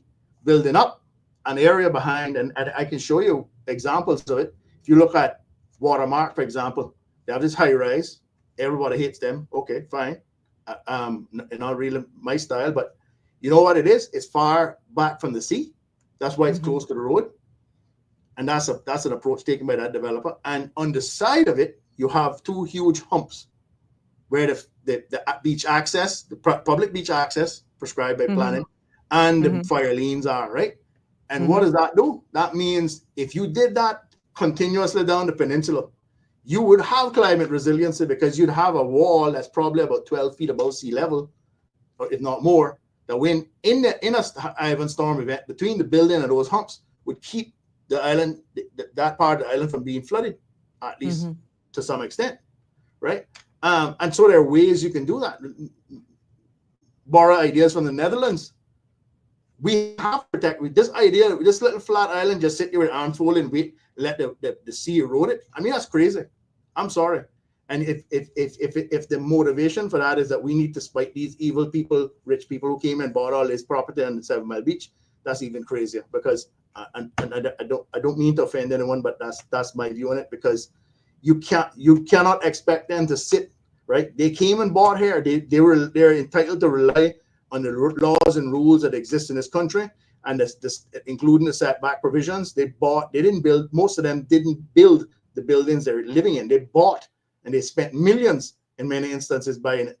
And they are not going to be happy if the government says, well, sorry, we have this managed retreat approach where, you know, we're building to fall out at some point. That's going to be the end of us. Right. We got the caller. Good evening, caller. You're live. Good afternoon. Hi. It's good to speak to the legendary Sammy Jackson. And I'd like to say that I'm not crazy about building those groins either. In fact, I think those stones that have been placed out in the water down on the southern end of, that's the bio rock replenishment. Yeah. That should be removed. And I believe that sensible people should be able to sit down at a table and have a discussion in which the government can maybe offer incentives to people who perhaps are desirous of rebuilding a property on the 7 Mile Beach, of stepping back from the water. I think it's utter foolishness to build a place very close to the water and then expect that the sea isn't going to impact you. But we're not going to change what has happened, except that we can sit down now and say, look, you know, the government could say, well, if you are willing to step back, we'll allow you to do X, Y, or Z. I don't want to say anything specifically, because I would rather that be a discussion that the government can reach some agreement with the property owners down there. But at some point in time, but just on that point, it isn't all bad, you know, and this, you know, some of these folks might be clients of mine, but don't take this as me, you know, praising them. It's a simple, easily ascertainable fact. some of the high-rise buildings that have been built in recent years, Watercolors, Watermark, etc., right? The Aqua Beach project that has been approved, they have effectively been allowed to go up. Well, they've been able to utilize the 10-story limit that Parliament approved, right? Because even the development plan and regulation will be approved by it. But they've moved back from the coastline. If you look at every one of them, you compare them to where they're historical buildings, they're moving significantly further away from the coastline. They're doing that for their own protection, their own benefit, because they want a nice wide beach and they don't want to lose the beach like what's happening on the southern end. So you give credit to some of these folks that exercise common sense too, you know. Right. But the ones that we have to worry about is the ones who are not exercising common sense. Yeah. And so I'm grateful for those who took the initiative to do that. But we need to achieve it all the way down the beach, and to some greater degree than we already have. Regarding the sand replenishment, have you given any consideration to the what would be the feasibility of recovering the sand that washed away from the 7 Mile Beach, but that has gone out? Can we recover that sand and put it back on the beach? I don't know if there's been any. I certainly, that's beyond my competency, right? But I don't know that any feasibility study has been undertaken. There maybe, but my understanding is that that's a no-go area for DOE, understandably so, because when you pump up the sand, right, you're going to destroy a lot of marine life, right? The better thing to do is leave that sand there where it is, and there might be attendant consequent shifting of sand on the northern end, and you end up with you're trying to solve one problem and you create another. The better thing to do, I believe, this is just me speaking at it, looking at it, you know, as a layman who, you know, might know a thing or two about how these things work. Put sand on the other end and maintain it. And if you have to secure it at the far end by a groin to keep it from going further south, if that's part of the problem, I don't know. If I'm saying if, then you do it there. But this idea you could put groins at different spots down 7 Mile Beach, that's not going to be just the aesthetic of that alone. And everybody, I mean, you research groins on the internet. I mean, and I mean, I studied them at A-level geography as a beach stabilizer. I remember all of that. And we have never had, no one has ever said this is a really good idea. And everywhere that we've done it, it produces this sawtooth pattern, you know, where it stacks up in one corner and caves at the other. That's not the aesthetic we want for 7 Mile Beach. Right. And maybe there are experts that say otherwise. I don't know, but looking at it anecdotally, I don't think that's the answer either. That would be a national tragedy. It would. All right. So this thing about sustainability and erosion, right? We have a couple of issues that we're facing. One is that we don't have a proper sewage system. We need to find a practical and affordable way of dealing with the sewage properly, as opposed to just dumping it in a 50 or 100 foot deep well and letting it seep out into the ocean. Agreed. The biggest issue that we have with maintaining the beach is actually a subject that the government is trying to address now regarding fishing. And if we want the beach back, what we need to do is focus our attention of trying to cultivate and get the amount of coral back out in the water, and the architects of the reef, the fish, particularly what we call squabs, back to increase their numbers, because that is the source of our sand. And so, you know, thinking about how we're going to provide or prevent erosion without dealing with the source of the sand isn't going to lead to much improvement. Those things are going to have to be dealt with things like preventing people from overfishing. Like, so if you think about the shelf area in the Cayman Islands, it's not that much compared to other places. And when the population was smaller, it wasn't that much of it wasn't as big a deal as it is today, I should say.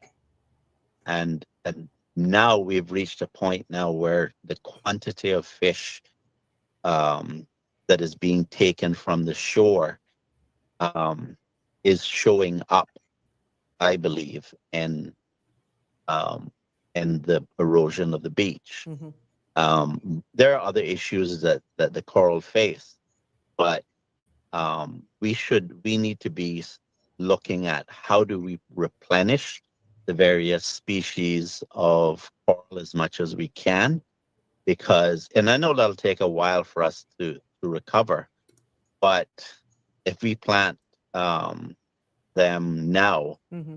maybe in 50 or 100 years from now, we will have a great thriving environment that will give us back all of the sand that we need.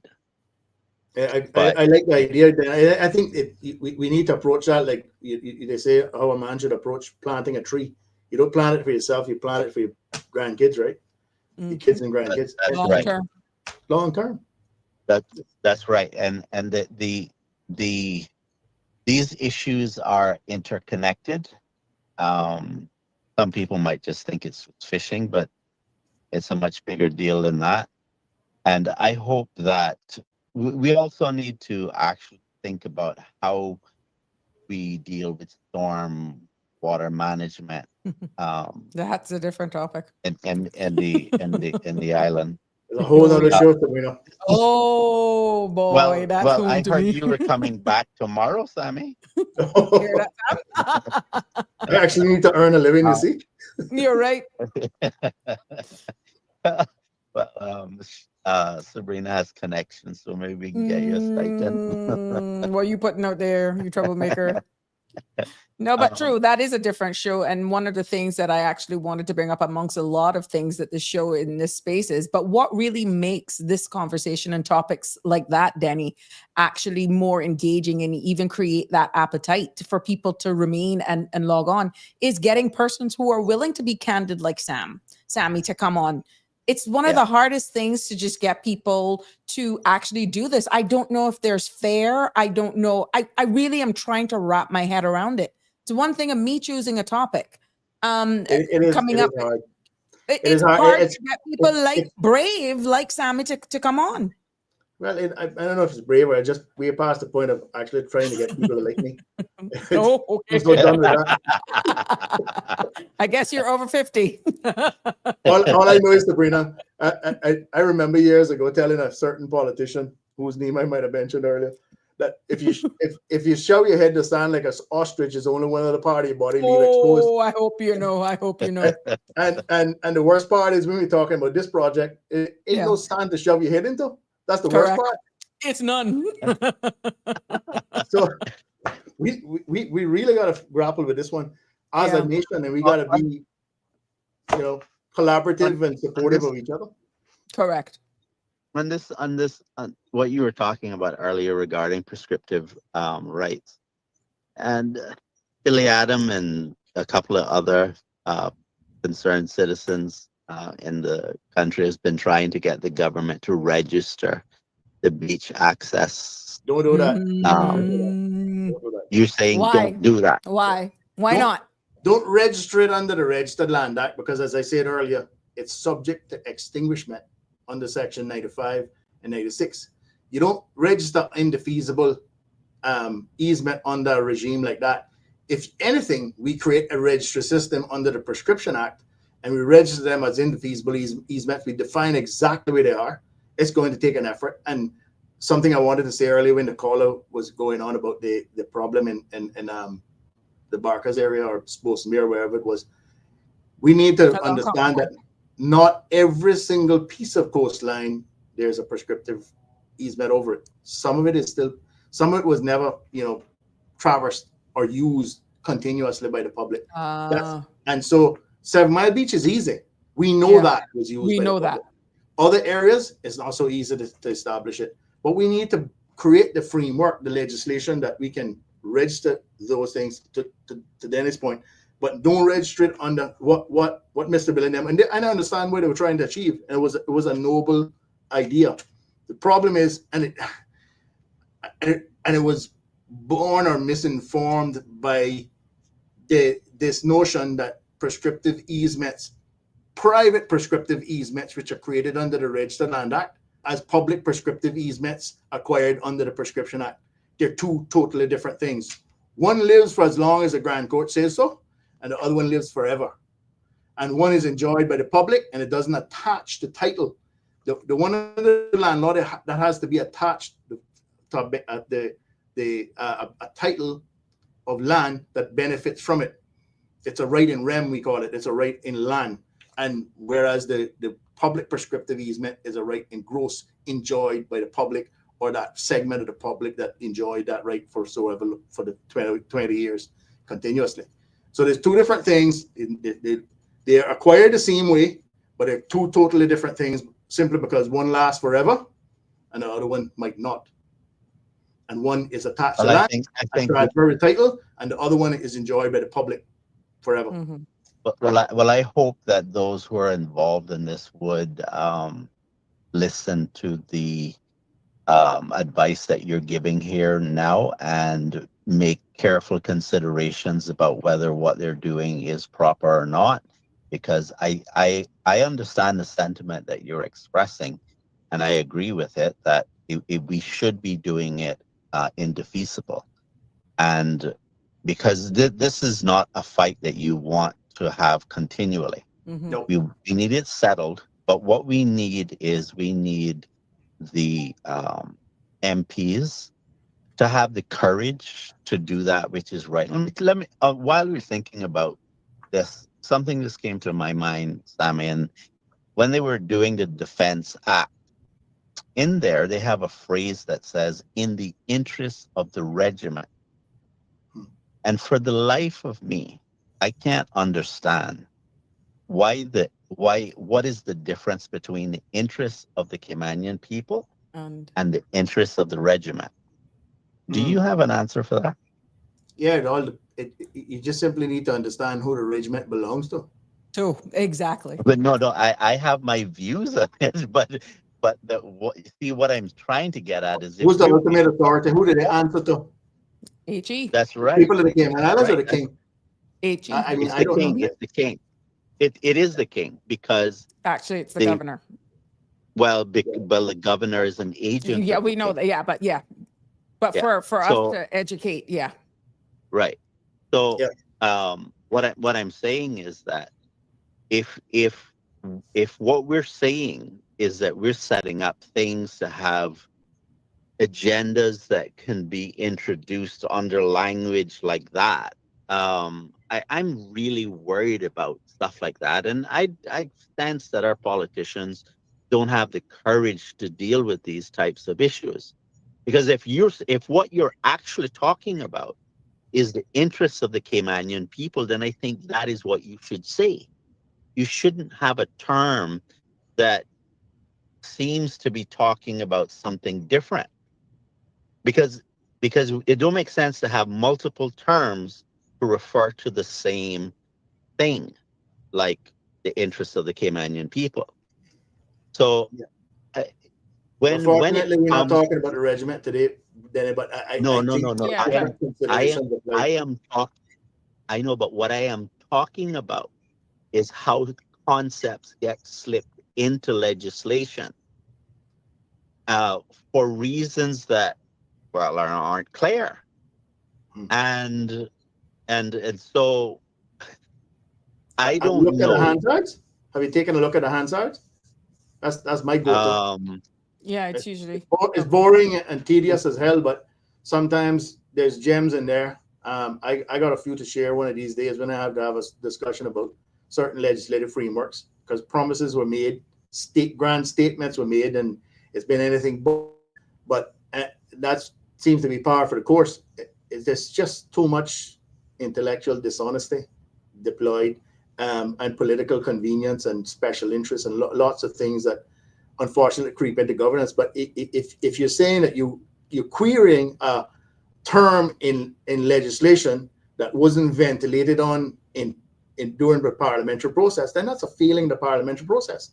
Because if it's a unique term, you would think someone sitting in parliament would say, hang on a minute, Mr. Speaker, what's that term mean? Mm-hmm. What does that mean? What are the implications of that?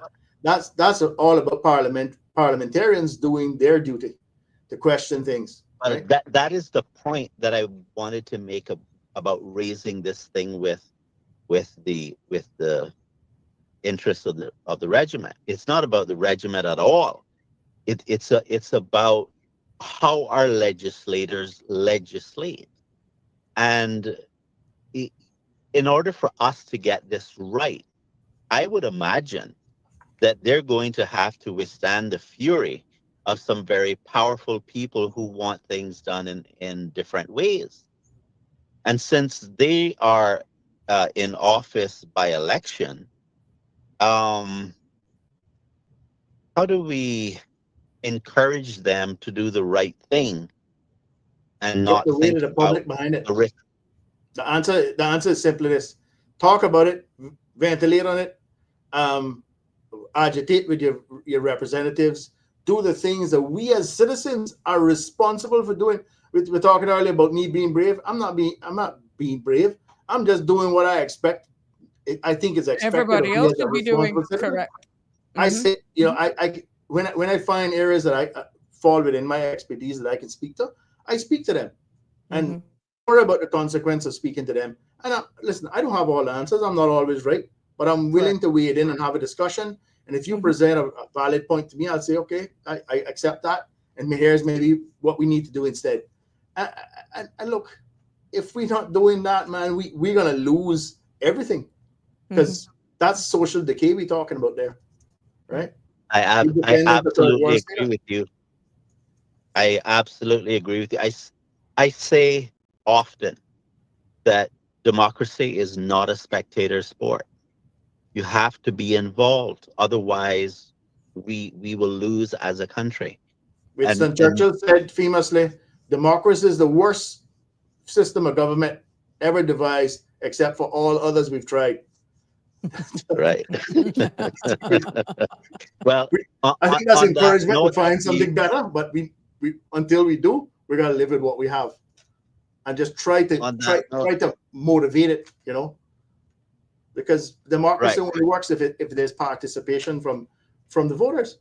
Right.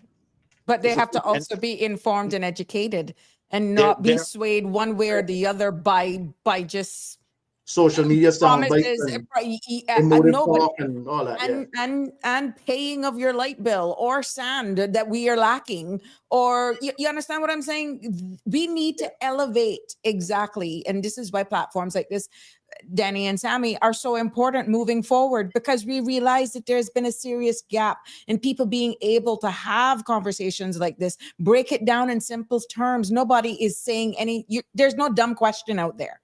And there's so much that we can get out of this space as we educate and inform. We're not coming after any politician. We're not coming after any administration. We're standing for the people and in the best interest of our country. Okay, you see that phrase there, standing for our people? You see that phrase, standing for our people? Many times I engage people, and what I get from them is that they want some board, some body, some agency of government to hold government accountable. And I say to people, look, there is no knight that's going to ride in on a white stallion to save us. It's either we as citizens in society are going to step up, make our voices be heard, and hold the government accountable. The government is not going to hold itself accountable. And if you want proof of that, then you just look at the things that they set up, called advisory bodies. All that body is going to do is tell the government what it thinks government should do. Government will say thank you for your opinion, and they will go off and do whatever they want to do, unless the public stands up and says, This is what no. we want. This is the way we want to go. Yeah. That's the only way There's a great meme accountability will about happen. that says, I always wondered why somebody didn't do something about that until I realized I was somebody. Right. If you, I was saying earlier, if you look at ancient history, right? Not so ancient, but the Greeks, the reason they were founding fathers of democracy is because they encouraged debate in the public space. I don't profess to know Greek history intimately, and I'm not saying that advocating for all of their practices. I'm simply saying this: you need to have that kind of lively debate. You know, part of fist fighting and all that, but you ought to be able to have a debate on issues, topical issues, sensitive issues, and be smart enough to figure out how to navigate those things without mashing everybody's toes, but provoking, a response that might help inform you better of, because none of us have all the answers, but I bet you all of us have sufficient answers to take the country forward if we could work together. If we could just work together, you're quite right. You're quite right. Yeah. Well, oh my So I'll gosh, see you look at tomorrow, us. Sandy? You can't hear the man say, I'm Sandy, going to I'll have see you to tomorrow? pay him. The man say he has to work. I'm quite sure he'll be back on once time permits. And I'm quite sure there will be other conversations that will delve out of this that we can actually hash back out. If there are specific things, Sammy, that you would want to come to just delve down in more as well as it relates to this, because I know we barely grazed exactly what. We barely scratched it. So there's enough content here in what we wanted to present in this evening's episode that he can come back, and it would be the first time you're hearing it from this space and definitely getting his perspective. So he will not be a stranger. I just can't tell you when, but I'll leave that space open for him, and we can deal with that off air. I'll figure it out. Don't worry.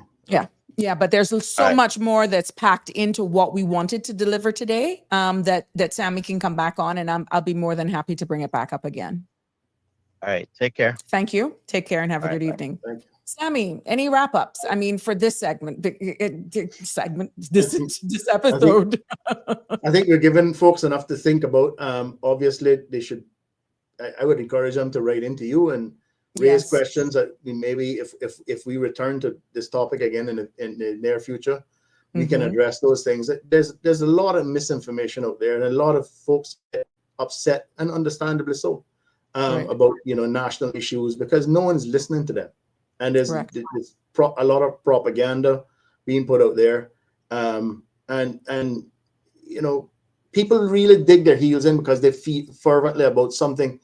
But they need to understand there's a counter narrative that they need to listen to. Maybe they wouldn't be so fixated on their own beliefs, Right. And I hope if anything we've moved the needle a little bit tonight on that mindset, because it's badly needed. We don't need. All I need is a smiley face from you if within the next, I'll give it 2 weeks, somebody actually reaches out to you. Right. That's all I need. Once I see that smiley face from you, then I'd be like, whoa, they were listening. Well, wait and see what blowback you get tonight. Another thing, what a mess. I might not have any clients left tomorrow, so I might have all the time in the world. No, look. We're going to put only positive energy out there in the universe. And like we said, the last caller said, and you alluded to as well, that we need to have more spaces like this where we can encourage, educate, and inform people. There's nothing wrong with coming on here and doing exactly what we're doing. Yeah. So, I mean, that is actually something that you should really consider if, God forbid, by having this open discussion, your reputation goes down. I think your reputation would skyrocket. I've been doing this sort of thing for a while. See what I'm saying? Folks understand me. That I don't dispense wishful thinking. I don't tell them what they want to hear. I perform the necessary function of telling them what they need to know. That's what they pay me for. So I have no Yeah. worries there. But yeah, if that's it, I mean, I give you an opportunity All right. Well, to. thanks for having me again. It is indeed a pleasure. I mean, your insights were sobering and definitely inspiring. And I'm really hoping that this conversation that is shared with you has shown everyone the pathway that we as a Cayman Islands really need to. It's not simple, but we can't just give up. And I'm so happy for you taking time and just sharing your knowledge and your expertise. You're welcome. Thank you. All Thank right. you. Talk to you soon. Right. Bye-bye. Yes, there we have it. You know, and pretty much as we wrap up this segment today, I just want to make a direct plea to everyone, our leaders, developers, every person who holds a stake in this place that we call home, the Cayman Islands. But we need to actually remember Section 18 of the Cayman Islands Constitution, which guarantees the right to enjoy healthy and productive environment. Section 18 gives us the right to enjoy a healthy and productive environment. It isn't just a flowery statement.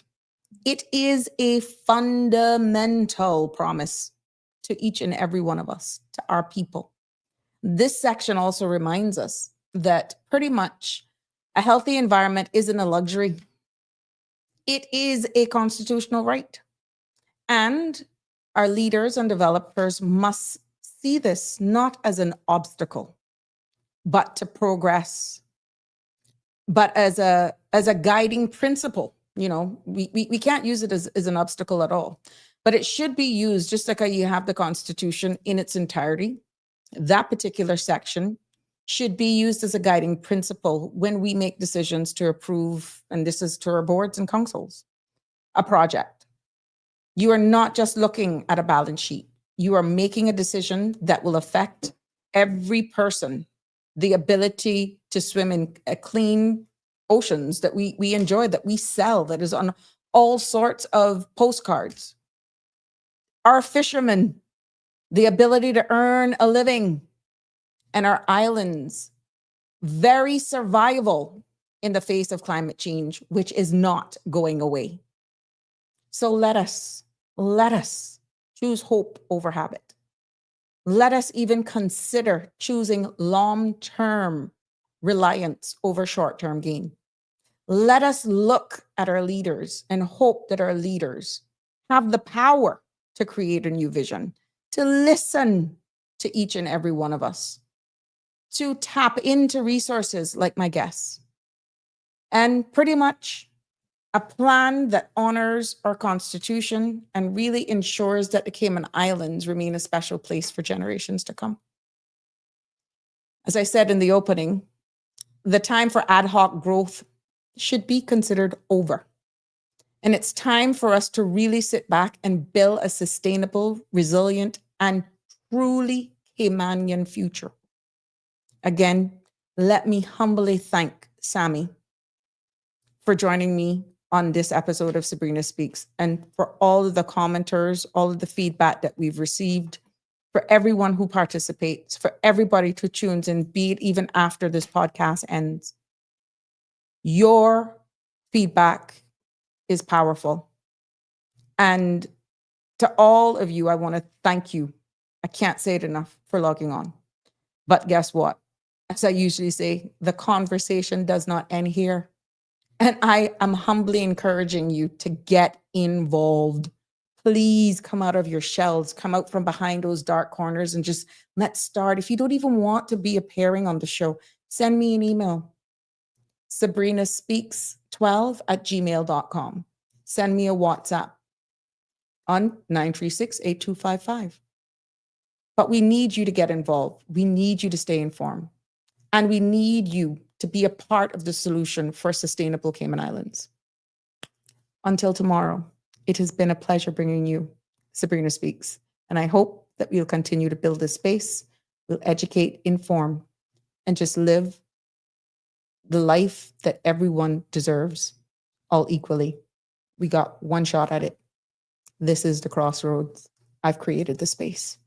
Have a blessed Tuesday. That's a wrap for today's edition of Sabrina Speaks.